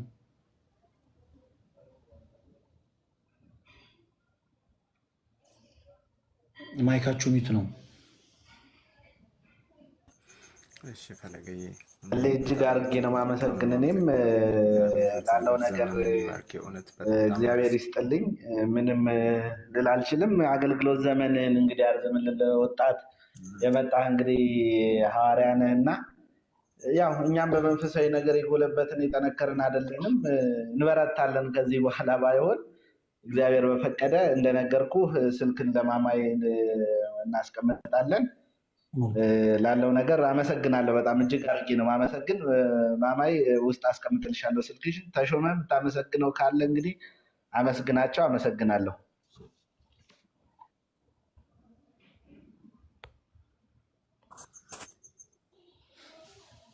ተሼም የተወሰነ ነገር ብሏል ይመስለኛል። በጣም ነው የማመሰግነው ፈለገዬ፣ እጅግ በጣም እግዚአብሔር ያክብርልኝ። እውነት በጣም እጅግ በጣም እውነት ዛሬ ጥሩ እንቅልፍ ነው የምተኛው።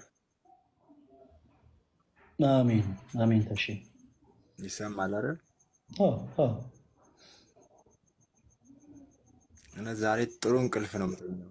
በእውነት እግዚአብሔር ይስጥልኝ። እውነት በጣም ነው የማመሰግነው። ማማየንም በጣም ነው የማመሰግነው። እግዚአብሔር ይስጣት ወደ አንተ ስላደረሰችን። በጣም በቃ ከውስጥ ስልኬን አስቀምጥላችኋለሁኝ። ለሷ አገኛለሁ። ብዙ ነገር ከአንተ ማወቅ ፈልጋለሁ። የእውነት እኔ ከልቤ ነው። እኔ እውነት ብዙ ነገር ማወቅ ፈልጋለሁ እና በብዙ ነው የተጸጸትኩት እና ያው ማለት እኔ ጥፋት አጥፍቻለሁ፣ እግዚአብሔርን በድዬዋለሁኝ። ግን እግዚአብሔርን በልጄ ክሰዋለሁ ብዬ አስባለሁኝ። በህይወት ያኑረኝ፣ እኔ ልራመድ፣ ልሄድ፣ ልንቀሳቀስ እንጂ እግዚአብሔርን በልጄ ክሰዋለሁ ብዬ አስባለሁኝ። እግዚአብሔርን የምትፈራ ልጅ እንድትሆን አድርጌ ያሳድጋታለሁ ብዬ አስባለሁ እና እግዚአብሔር አምላክ ልጅህን እንደ ይስሐቅ ታዛዥ ያደርግልህ። ይህንን ክፉ ጊዜም ደግሞ ጨለማውን አሳልፎ የብርሃኑን ጊዜ ክርስቶስ ኢየሱስ ያምጣልህ። ወንድማችን በርታልን። በጣም እድለኛ ነህ። በልጅህ ብቻ ሳይሆን እግዚአብሔር አምላክ እንዲህ ደግሞ ባለው ወንድም ባርኮሃል። እንደ ዮሴፍ አይነት የአንተ ጭንቀት ጭንቀቱ ሆኖ የአንተ ችግር ችግሩ ሆኖ ከአንተ እኩል ጊዜን ሰውቶ የአንተን ችግር ለመናገር መፍትሄ እንድታገኝ ለማድረግ የሚታተር ወንድምም ሰጥቷል እግዚአብሔር እና በእውነት በጣም እድለኛ ነህ። በርታ። በነገሮች ሁሉ ተስፋ እንዳትቆርጥ። በጣም ተስፋ የሚያስቆርጡ ነገሮች በህይወት ይመጣሉ። መራብ ይኖራል፣ መጠማት ይኖራል፣ መቸገር ይኖራል፣ ብዙ ነገር በጣም ብዙ ነገር እና በነገሮች ሁሉ ልትጠነክር ይገባል። እግዚአብሔር ደግን ጊዜ እንደሚያመጣ ተስፋ ማድረግ ያስፈልጋል እና በርታ። ሌሎቹ ነገሮች ግን በስልክ እናወራለን። እሺ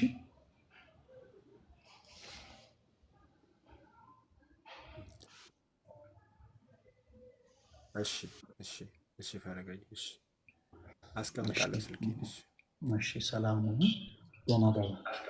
እሺ ሰላም ሁንልኝ።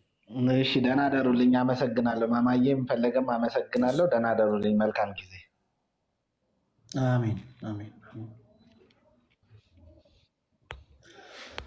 ኦኬ እሺ ለማን እድል እንስጥ? ቅምጥ ነው የሚለው ቅምጥል ነው የሚለው ቅምጥል። ሰላም ፈለገ፣ እንዴት አለ? ደህና ነሽ? ስምሽ ነው ይሄ ነገር? ቃል ኪዳን እባላለሁ። ቃሉ እንዴት ነሽ? እግዚአብሔር የተመሰገነ ይሁን። ኦኬ ከየት ቤት እምነት ነው የመጣሽው? ኦርቶዶክስ። ኦኬ እሺ። ለምን ነበር ሪኩዌስት የላክሽልን? ምን መሰለ ፈለገ፣ ማለት ስጀምርልህ ከመጀመሪያው ታናሽ ወንድም ነበረኝና እንትኑ የክርስትናው አካባቢ ላይ ይታመማል እና በጣም ነው የታመመብን ማለት ነው ከክርስትናው በኋላ። በዛን ሰዓት ደግሞ የአቦን ዘክር ነበረ ከእናቴ ጋር ሆነን ማለት ነው። እና በምን ዘክር ሰዓት ያው በማህበር ሆኖ ስለነበር እዛ ማህበር ላይ አንድ ሰው እንተዋወቃለን። ያ ሰው ምን ይለናል? ይሻለዋል እና የምናደርጋቸው ነገሮች ይኖራሉ፣ ይሻለዋል፣ ደህና ይሆናል ይባላል እና ያ ሰው ወደ ህይወታችን ይገባል። አሁን ኦልሞስት ወንድሜ 6 ዓመት ሆኖታል። ይሄ ይሻለዋል ያለን ሰውም ወደ ህይወታችን ከመጣ 5 ዓመት ምናምን ይሆናል። አሁን ዓመት ሆኖታል ከኛ ህይወት ከወጣ። ግን በቃ ከጊዜያት በኋላ ቤታችን ውስጥ ያለው ነገር እየተበላሸ መጣ። ብዙ ነገሮች እየተቀየሩ መጡ። ብዙ ነገሮች መደረግ ተጀመሩ። አሁን እዚህ ላይ ፐብሊክ ላይ እንዲህ ብዬ ማውራት አልችልም። ብዙ ነገሮች ተደረጉ። እኔ ግን ምን እል ነበር? በጣም እቃወም ነበር። ምክንያቱም ከእግዚአብሔር በላይ ማንም ኃይል የለውም። ማንም ምንም የማድረግ ኃይል የለውም። የማዳን እነዛን ከእግዚአብሔር ፈቃድ ውጭ ሆኖ የተባሉት ፈቃደኛ ከሆንሽ እስኪ እነዛን ነገሮች ንገሪኝ ግልጽ አደርገሽ እና ደግሞ አታልቅሽ። እሺ አይዞሽ፣ ግልጽ አደርገሽ ግን ንገሪኝ ፈቃደኛ ከሆንሽ።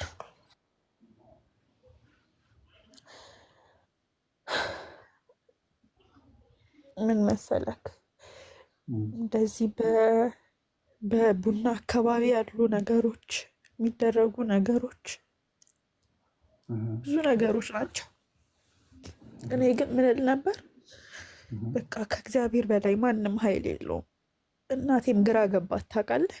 በግራ ተጋባች። ግራ በገባት ሰዓት ይሄ ነገር ገባ እና እቃወም ነበር። አይሆንም እል ነበረ። ከእግዚአብሔር በላይ ማን አለ እንዴ? ሊያድንም ሊወስድም የሚችለው እኮ እሱ ነው እና አይሆንም እል ነበር። ከጊዜ በኋላ ግን እኔም እየደከምኩ መጣሁ፣ ታውቃለህ? ቤተክርስቲያን ሳልሄድ እማልውል ልጅ መሄድ እያስጠላኝ መጣ። ቤተክርስቲያን መሄድ አስጠላኝ። በቃ ስንት ጊዜ ነው እኔ ቤተክርስቲያን ሄጄ አላቅም። ሌላውን ተወና ከሰው ጋር መግባባት አቃተኝ። በንግግሮች መግባባት አቃተኝ። ኢቭን ከእናቴ ጋር እናቴ ለእኔ ጥሩ ነገር ስታወራ የሚመስለኝ ግን የክፋት ነው። ከእሷ ጋር መግባባት አቃተኝ። ከእሷ ጋር እንዳልግባባ ሆንኩኝ። የሆነ ሰዓት ላይ ምንም ባልተፈጠረበት ሁኔታ ዝም ብሎ ይከፋኛል። ዝም ብሎ አልቅሽ ይለኛል። በቃ አልቅሽ። ዝም ብሎ የሚሰማኝ ድምፅ ለምን ትኖሪያለሽ? እንደዚህ አይነት ነገር ውስጥ ገባሁኝ። በቃ ከበደኝ። ስራ አለኝ፣ ተመርቄ አሁን አመት ከምናምን ስራ አለኝ። ሱቅ ከፍቻለሁ እና ሱቄ በጊዜ መገኘት ሲኖርብኝ ጠዋት የምተኛው እንቅልፍ ግን በቃ ፈለገ፣ እኔ ምን ብዬ ልንገርህ? አልፈልገውም። እኔ ግን አልፈልገውም። በጣም በጠዋት እነሳለሁኝ እኮ 12 ሰዓት፣ ከዛም ቀድሜ ልነሳ እችላለሁ። ከአልጋ መውረድ ግን ለእኔ ሞት ነው። ለእኔ ከባድ ነው። ብዙ መንፈሳዊ ጉዞዎችን ልሄድ ፈለግኩኝ፣ ግን እመዘገባለሁ፣ እከፍላለሁ። እንደ ነገ ሲሆን ግን ያስጠላኛል። በቃ የሆነ የሚይዘኝ ነገር አለ ውስጤ። ይሄ ያልኩክ ሰው ግን አሁን ከኛ ህይወት ከወጣ ኦልሞስት አመት ሊሆነው ነው። ግን በቃ በሃይማኖቴ ለምን እንድደክም ሆንኩኝ? ለምን ማለት እኔም ድኜ ቤተሰቤን ማዳን የምችል ልጅ ለምን? በጣም ጠንካራ የነበርኩኝ ልጅ ለምን ማለት አንዳንዴ ፈጣሪ እንዴ የለም እንዴ ይላል። ፈጣሪ ልጁ አይደለሁም? እኔ የምጸልየውን ጸሎት አይሰማኝም ነው ምንድን ነው እላለሁ። ለምን እንድደክም ሆንኩኝ? ለምን ለዚህ አይነት አሰራር ማለት እንዳምን ሆንኩኝ? ይሆናል እንዴ እንደዚህ አይነት አሰራሮች ይሆናሉ እንዴ ብዬ ለምን እንዳምን ሆንኩኝ? እንዴት ብዬ ልመለስ? መልካም ቃሉ። በመጀመሪያ ስለመጣሽ እጅግ በጣም እናመሰግናለን። ስላገኘንሽ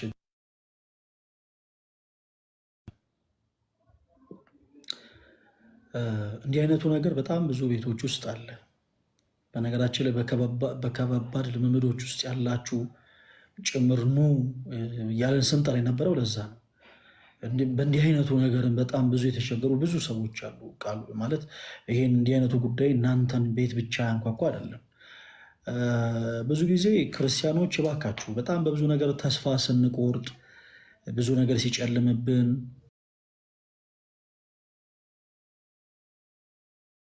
ራሳችንን ባሪያ አድርገን አቅርበን አስገዝተን ነበረ።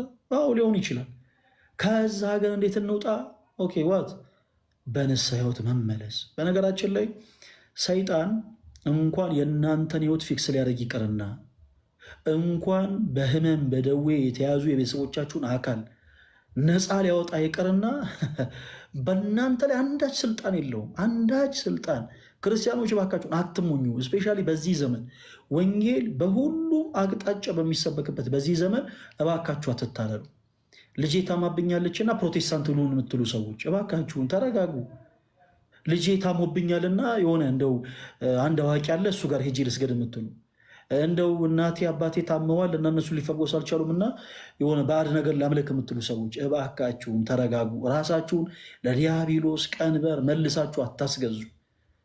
የዮሐንስ ወንጌል ምዕራፍ 1 ከቁጥር 12 ላይ ቃል ምን እንደሚል ላንብብልሽ። የዮሐንስ ወንጌል ምዕራፍ 1 ከቁጥር 12 እንደዚህ ይላል፣ ለተቀበሉት ሁሉ ግን በስሙ ለሚያምኑት ለነርሱ የእግዚአብሔር ልጆች የሆኑ ዘንድ ስልጣንን ሰጣቸው ይላል። የማን ልጆችን የሆኑ ዘንድ? የእግዚአብሔር ልጆች። ጋይስ የእግዚአብሔር ልጆች ከመሆን የበለጠ ትልቅ ስልጣን የለም። እኛ ማነን? የእግዚአብሔር ልጆች። እናንተ ማናችሁ? የእግዚአብሔር ልጆች። ይሄ ስልጣን ተሰጥቷችኋል። በስሙ ላመናችሁት ለእናንተ በስሙ ያመናችሁ እናንተ ደግሞ መልሳችሁ ራሳችሁን ለዲያብሎስ ባሪያ አድርጋችሁ ልታስገዙ አይገባም። ራሳችሁን ከባዕድ አምልኮ ቦቶች በምንም ተአምር ቀንበራቸው ስር በፍጹም ልትገቡ አይገባም። ስሁት ወደሆኑ ቦታዎች ወደ ሐሰተኛው ኢየሱስም ጭምር ልትተሙ አይገባም። ምክንያቱም እናንተ ማናችሁ? የእግዚአብሔር ልጆች ናችሁ። ልክ ዮሐንስ እንዳለው በስሙ ለሚያምኑ ሁሉ የእግዚአብሔር ልጆች የሆኑ ዘንድ ምን ሰጣቸው ይላል? ስልጣን ሰጣቸው።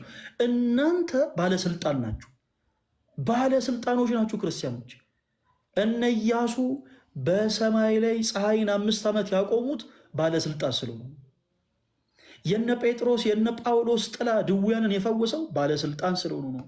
እንዴ በደንብ እናስተውል እንጂ ተወዳጆች። እነ እስጢፋኖስ በድንጋይ የተወገሩ ስለሚወግሯቸው ሰዎች ጸሎትን የጸለዩት ምሕረትን የለመኑት ሰማዕት የሆኑ ስለ ክርስቶስ ስለምን? ባለስልጣን ስለሆኑ ነው። እናንተም ደግሞ ባለስልጣኖች ናችሁ። ኦኬ፣ በክርስቶስ ኢየሱስ የምታምኑ ባለስልጣኖች ናቸው። ስለዚህ የአጋንንትን እስራት በክርስቶስ ኢየሱስ በስመ ሥላሴ ቀጥቅጣችሁ ረግጣችሁ መጣል ትችላላችሁ። እና በሆነች ነገር ተይዣለሁ ብላችሁ በአንዳች ነገር ተፈትኛለሁ ብላችሁ እምነታችሁን የምትለውጡ ሰዎች፣ ራሳችሁን ለዲያብሎስ ቀንበር የምታስገዙ ሰዎች እባካችሁን በንስሐ ተመለሱ። ቃል በቤታችሁ በጣም ብዙ ነገር አልፈዋል። በጣም ብዙ ፈተናዎች ተፈጥረዋል። ብዙ ነገሮች ሆነዋል። ኦኬ፣ ሰው እንዴት ነው መመለስ ያለብን? ሌላ ተጨማሪ አንድ የመጽሐፍ ቅዱስ ጥቅስ ብልሽ ፕሊስ። እንዴት ነው መመለስ ያለብን ተወዳጆች? እንዲህ አይነቱ ነገር ሲገጥምን እንዴት ነው ወደ ክርስቶስ መመለስ ያለብን? አንድ መንገድ ነው ያለን። አንድ መንገድ በክርስቶስ ምናምን ሆነን ከዛ በኋላ ስሁት ወደሆኑ ቦታዎች ሄደን እንዲህ አይነቱ ከባድ የሆነ ነገር በህይወታችን ሲገጥመን ወደ ክርስቶስ ኢየሱስ መመለስ ብንፈልግ እንዴት ነው መመለስ የምንችለው? መመለስ የምንችልበት አንድ መንገድ ብቻ አለ። እሱም ደግሞ ምንድን ነው? ንስሐ። አጭርና አጭር ንስሐ ብቻ። ወይኔ ጌታዬ፣ ወይ ቻርጅ ሰክቼ ለምን ቻርጅ የማያደርገው? ምን አይነት ይሄ ራሱ አንድ አጋንንት ነው ትላላችሁ? እሺ ላንብብላችሁ ቃሌ የዮሐንስ ወንጌል ምዕራፍ 14 ከቁጥር 6 ላይ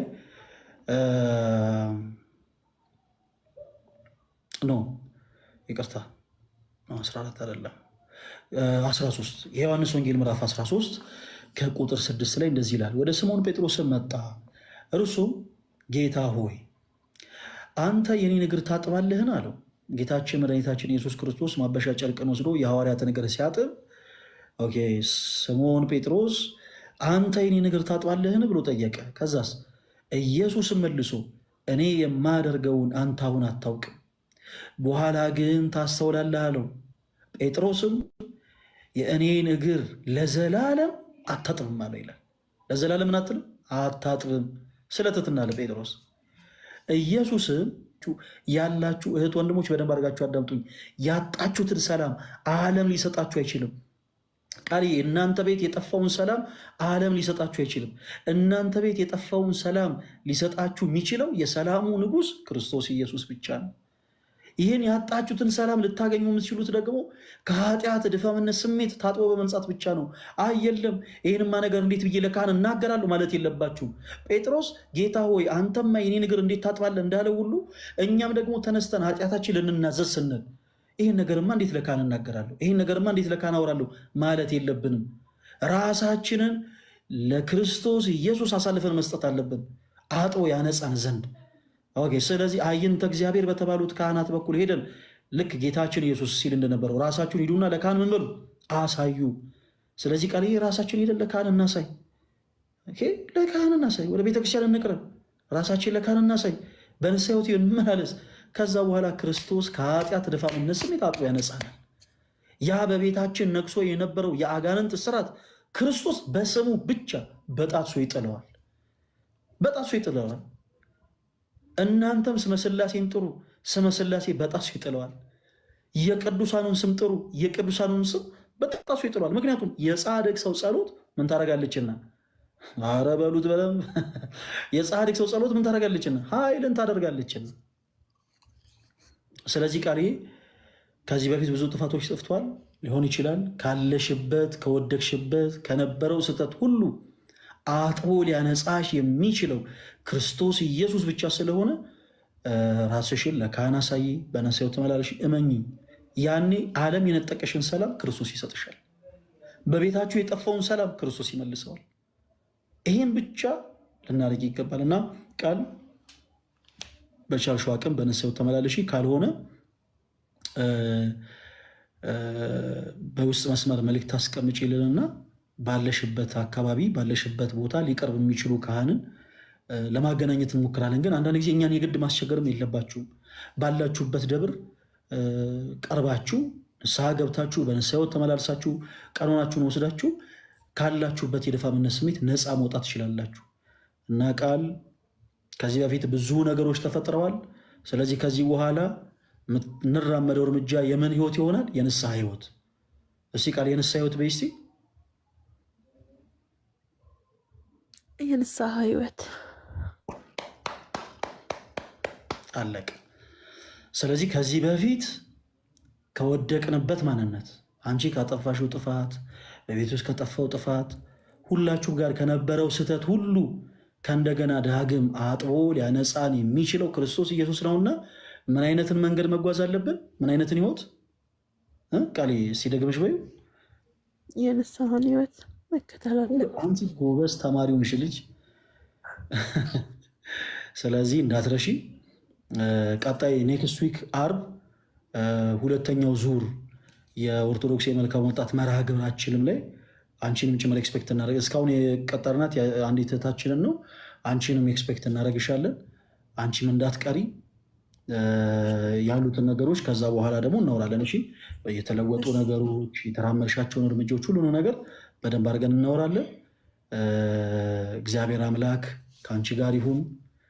በቤታችሁ ያለው የአጋንንትን ስርዓት ሁሉ አምላካችን እግዚአብሔር በእውነት በጣሶ ይጣልላችሁ፣ ከአጋንንት ስርዓት ነፃ ያውጣችሁ፣ ከከበዳችሁ ነገር ሁሉ ክርስቶስ ኢየሱስ ሸክማችሁን ያቀልላችሁ፣ ከኃጢአት በስተቀር የልባችሁን ቆጠሮ እርሱ መድህን ዓለም ክርስቶስ ይፍታላችሁ። ቃልዬ በርቺ። እሺ ፈለግ አመሰግናለሁ። ኦኬ እሺ፣ ሰላም እደሪ።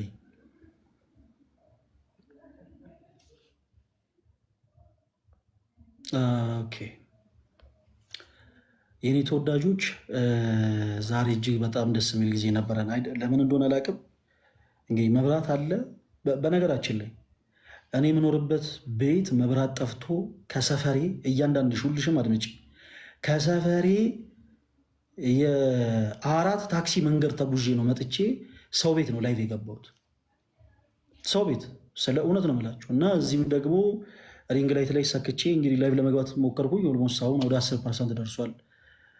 ባትሪውም ቻርጅ ሊያደርግልኝ አልቻለም። ኤኒዌይስ ጥሩ ጊዜ አሳልፈናል። የሆነ ሆኖ ጥሩ በጣም ደስ የሚል ጊዜ አሳልፈናል። እግዚአብሔር አምላክ ስሙ የተመሰገነ ይሁን። ወደ ወንድሞች ወደ እህቶች ከመሄዴ በፊት ይሄንን የጀመርነውን የኦርቶዶክስ የመልካም ወጣት መርሃ ግብራችንን ስሙን አንቀይረውም። እሺ፣ እንደውም አንቀይረው። ለምንድን ነው ማንቀይረው? የጉባኤያችን ስም በነገራችን ላይ ጉባኤ ፈለገ አትናቴዎስ ነው እና ሰዎችን ወደ ኦርቶዶክስ የመልካም ወጣት ለማቅረብ ወደ ኦርቶዶክስ የመልካም ወጣት ለመገንባት በጀመርነው ቻሌንጅ ላይ በጣም ብዙ አካላት በተደጋጋሚ ሲንጫጩ ሰማን። ሳናቅ የነካነው ነገር አለ ማለት ነው የሚል ነገር የተረዳ ነው። አንዳንድ ጊዜ ቤታችሁ ገና ስትገቡ ስትራመዱ የሆነ ጭጭ የሚል ድምፅ ከሰማችሁ በርከት ያሉ አይጦች አሉ ማለት ነው። ስለዚህ እንዲህ አይነት ድምፅ ስትሰሙ አማራጮቹ ሁለት ነው። ወይ ወፈር ደንደን ያለች ድመት ገዝታችሁ ቤታችሁ ታስገባላችሁ፣ ወይም ደግሞ ዘራ ልዩ የሆነ መድኃኒት ገዝታችሁ ወደ ቤታችሁ ትገባላችሁ ማለት ነው። ስለዚህ እኛም ያንን ያደረግነው እጅግ በጣም ጭጭ የሚሉ ብዙ የሆኑ የአይጥ ድምፆችን እየሰማን ነው እና በአጭሩ የተረዳነው ነገር የማይነካ ነገር ነክተናል። እግዚአብሔር የተመሰገነ ይሁን። ሰዎች ምንም ነገር ይበሉ፣ እናንተ ኮራጆች ይበሉ፣ እንኳን ኮራጅን፣ እናንተ ሌቦች ይበሉ፣ እንኳን ሌባ ሆነን፣ እናንተ ክርስቶስን አታውቁትም ይበሉ፣ እንኳን አሉ። እኛ ዝም ብለን መቀጥቀጥ ያለብንን እንቀጠቅጣለን። ይሰማል? እደግመዋለሁ። ዝም ብለን መቀጥቀጥ ያለብንን እንቀጠቅጠዋለን። በነገራችን ላይ ዱላ የበዛበት ሌባ ይለፈልፋል ይባላል እና ዱላ የበዛበት ሌባ በለፈለፈ ቁጥር እኛ አንሸበርም። ወደዳችሁም ጠላችሁም ይሄ ስም አይቀየርም። አይቀየርም። ስትፈልጉ ፍርድ ቤት አቁሙ። ይሄ ስም አይቀየርም። ዛሬ ጀምረነዋል። ይቺን ቀን እንዳትረሷት። ገና ገና እልፍ እንሆናለን፣ እንበዛለን። ኦርቶዶክስ የመልካም ወጣት አሁንም ገና ያድጋል፣ ያብባል። ኦኬ አመት ጠብቀን አይደለም የምናዘጋጀው። በላይቭ ስትሪማችን ላይ በየሳምንቱ በላይቭ ስትሪማችን አርብ ከምሽቱ 3 ሰዓት ኦርቶዶክስ የመልካም ወጣት መርሃ ግብራችንን አሁንም ይቀጥላል። አሁንም ላላወቁ ሰዎች ሌሎች እዚህ ውስጥ ያላችሁ እህቶች ወንድሞች እንዲያውቁ ሁላችሁ ሼር ኮፒ ሊንክ ማድረጋችሁን እንዳትረሱ። ሌላው በአመት አንድ ጊዜ ደግሞ የሚዘጋጅ የኦርቶዶክስ የመልካም ወጣት መርሃ ግብርን በሚሊኒየም አዳራሽ ለማዘጋጀት እንግዲህ ጎንበስ ቀና እያልን ነው። ማን ከረዳን? እግዚአብሔር ከረዳን። እግዚአብሔር ከረዳን ይህንን በሚሊኒየም አዳራሽ የምናደርገውን የኦርቶዶክስ የመልካም ወጣት መርሃ ግብር በነገራችን ላይ ያለ አይደለ 800 ሰዎችን ወይም ደግሞ 700 ሰዎችን ሰብስበን አይደለም የምናደርገው። በደንብ አድርጋችሁ ቁጥሩን አዳምጡ።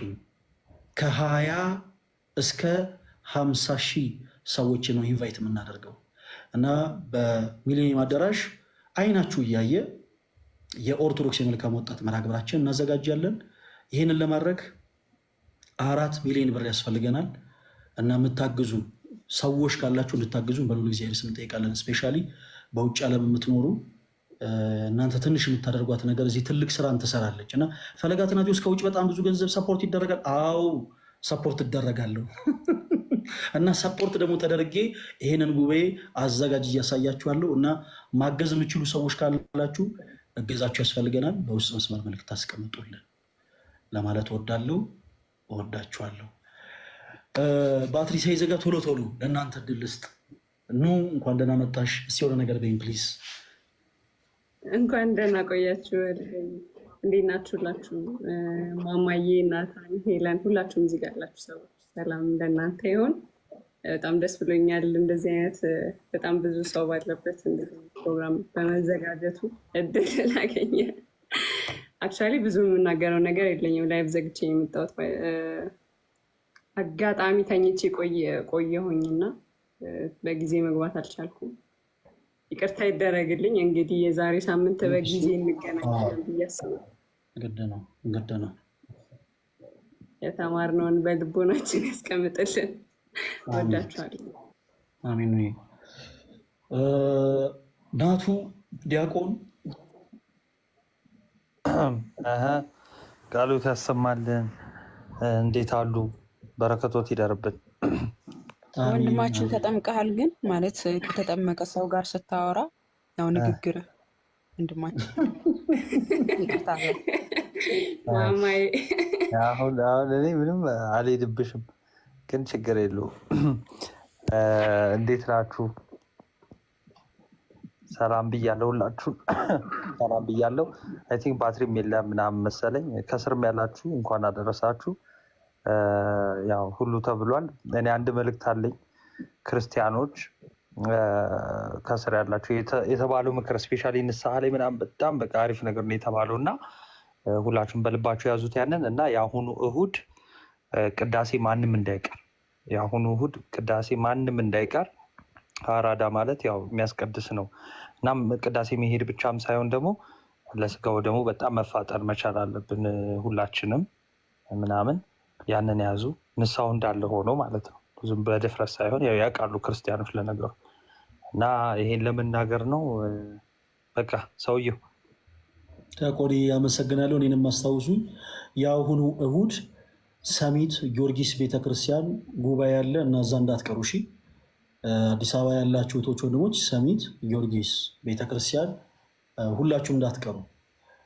እኔም አለው ወንድማችሁ ዘማሪ ብስራት በ21 ሚዲያ ላይ የምታውቁት ዘማሪ ብስራትም አለ እና ሁላችሁም እንዳትቀሩ። ማማይ የምትይው ነገር ካለ ለአንቺ ምድል ውስጥ 9% ቀርቷል።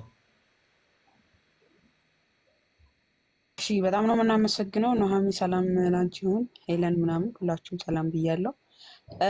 ነገ ፕሮግራም አላችሁ። ቪዲዮ አልሰራሁትም እና ኢዮብ ዘሚካኤል እንዴ ልዘጋ ነው እንፈልግ ያረኩፍ እያማርጓል እና ነገ ፕሮግራም አለ። ኢዮብ ዘሚካኤል ዩቲዩብን ሰብስክራይብ አድርጋችኋል እና ላይቭ ላይ ይገኛሉ። ሁላችሁም ሰብስክራይብ አድርጓቸው። ቪዲዮ አለቀኩም ልለቅቅ ብዬ ረሳሁት። በቃ እንደውም ፈለገ ጋር ስገባ በዛው አስታውሳለሁ ብዬ ነው። እና ሰብስክራይብ አድርጉ የዮዋን ዩቱብ። ነገ እናገኛቸዋለን ማለት ነው። እናመሰግናለን ፈለገ፣ ሁላችሁም ስለነበረን ቆይታ ሁላችሁንም እናመሰግናለን። ቃሉት ያሰማልን። አሜን አሜን። ሄሉ ተወዳጅ የምትይው ነገር አለ?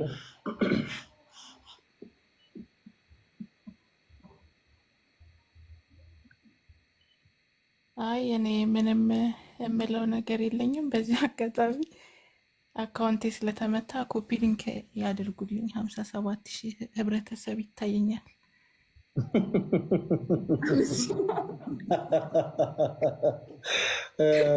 አንዱ እንደዛ ብሏል። ኦኬ እሺ፣ 57,000 ህብረተሰብ ሁላችሁ በዚህ በኩል ያለውን እያዩ ነው መሰለኝ የሚሳሳቱት አይደል? ብዙ ሰዎች እቺ ታብታብ የምትደረገው አስቢው እንግዲህ እኔ አሁን ጀማሪ ብሆን 7.5 ሚሊዮን ህዝብ አለ እና ሁላችሁም በደንብ ምናምን ነበረ። ኤኒዌይስ ስለነበረን ጊዜ ሁሉ አምላካችን እግዚአብሔር ስሙ የተመሰገነ ይሁን። ኦርቶዶክስ የመልካም ወጣት እንግዲህ ዛሬ ተጀምሯል። ቀጣይ ሳምንት አርብ ደግሞ እንገናኛለን። ቀጣይ ሳምንት አርብ ስጋዋን በመሸጥ የምትኖር እህታችንን ጭምር ትገኛለች። አንቺ በጣም ተወዳጅ የሆነች እህት መስሌል፣ እሷንም ሌሎችንም እህት ወንድሞችንም ኢንቫይት እናደርጋለን። እንግዲህ ገስ ላይ የሚገቡት ሰዎች ውስን ቢሆኑም የነሱ ህይወት ለእነሱም ደግሞ የምናቀብለው ቃል ብዙዎቻችሁን ይዳሰሳል እና የብዙዎቻችሁን ህይወት ይለውጣል ብለን ተስፋ እናደርጋለን እና በዚህ አጋጣሚ እንዳትረሱ ኦርቶዶክስ የመልካም ወጣት መርሃ ግብራችንን እንግዲህ በየቲክታክ ፕላትፎርም በየሳምንቱ አርብ ነው የሚዘጋጀው። በአመት አንድ ጊዜ ግን በሚሊኒየም አዳራሽ እስከ 50,000 ሰው የሚገኝበት ትልቅ መርሃ ግብር ለማዘጋጀት ጎንበስ ቀና እያለን ነው። ጉባኤው ከተዘጋጀ ከአንድ ወር በኋላ ደግሞ ለአንድ ወር ተከታታይ ትምህርቶችን እንዲወስዱ ካደረግን በኋላ ካህናት አባቶችን ካገናኘናቸው በኋላ ደግሞ ያው እንግዲህ ለዚህ ነገር ብቁና ፈቃደኛ የሚሆኑ እህት ወንድሞችን ይዘን ቅዱስ ስጋውን ክቡር ደሙን የመቀበል መርሃ ግብር ልናዘጋጅ ነው። ጋይስ ልናዘጋጅ ነው። እግዚአብሔር አምላክ ይርዳን። የእናንተም ጸሎት አይለየን። ሁላችሁም በጸሎታችሁ ገብረ ሕይወት እያላችሁ አግዙ። እሺ፣ ገብረ ሕይወት እያላችሁ አግዙ። ማገዝ የምትችሉ ደጋግሜ ተናገር ያለው የሚያስፈልገን 4 ሚሊዮን ብር ነው እና በውጭ ዓለም ስፔሻሊ በውጭ ዓለም ያላችሁ እህት ወንድሞች እናንተ የምታደርጉት ትንሽ ነገር እዚህ በጣም ብዙ ስራ ይሰራል እና ማገዝ የምትችሉ ማገዝ እንፈልጋለን እያላችሁ በውስጥ መስመር መልዕክት አስቀምጡልኝ። በጣም ብዙ አንዳንድ የታወቃቸው አካላት ይሄ ሰው ከውጭ በጣም ብዙ ድጋፍ ያለው ምናምን ሲሉ ሰምቻለሁ። ኮፍያ በኮፍያ ሲደረግ እንዴት ነው? እና እውን እናደርገዋለን፣ በቁም ነገር እውን እናደርገዋለን። ማገዝ የምትችሉ ማገዝ እንፈልጋለን እያላችሁ መልዕክት አስቀምጡልኝ፣ መልዕክታችሁን እመልሳለሁ። ለጊዜው ደግሞ በገንዘብ ማገዝ የማትችሉ በጸሎታችሁ ገብረ ሕይወት እያላችሁ አስቡኝ። እሺ፣ ወዳችኋለሁ። ኔክስት አርብ ማንም ሰው አንዴ ልናገርና በዚሁ ላስተዋወቀ ብዬ እኮ ነው ብዙ ሰው ስላለ 4 ኪሎ መነጽር ቤት አለን። እየመጣችሁ ግዙ መነጽር። በሕክምና የታዘዘላችሁ ወይም ደግሞ ለመዘነጥ የምትፈልጉትን ለመዘነጥም ቢሆን የተለያዩ አይነት መነጽሮች አሉ። መነጽር የምትፈልጉ ሰዎች፣ መነጽር የታዘዘላችሁ ሰዎች ሳፖርት አድርጉኝ፣ ጌም አድርጉልን። አመሰግናለሁ ዲያቆንዬ፣ በጣም ወዳለሁ። ኮንግራ ደግሞ 400,000 ገብተሃል። እግዚአብሔር ደህና ደሩልኝ። እሺ እንግዲህ እናወራበታለን። 400,000 ገብተናል። እንቀጥላለን። አንድ ጊዜ ቴንክ ዩ ጋይስ፣ እውነት ቴንክ ዩ። ያው እንቀጥላለን። እግዚአብሔር ያበርታል። ደግሞ 400,000 ምን አላት እንዴ? ገና 4 ሚሊዮን እንገባለን። መሌ አለ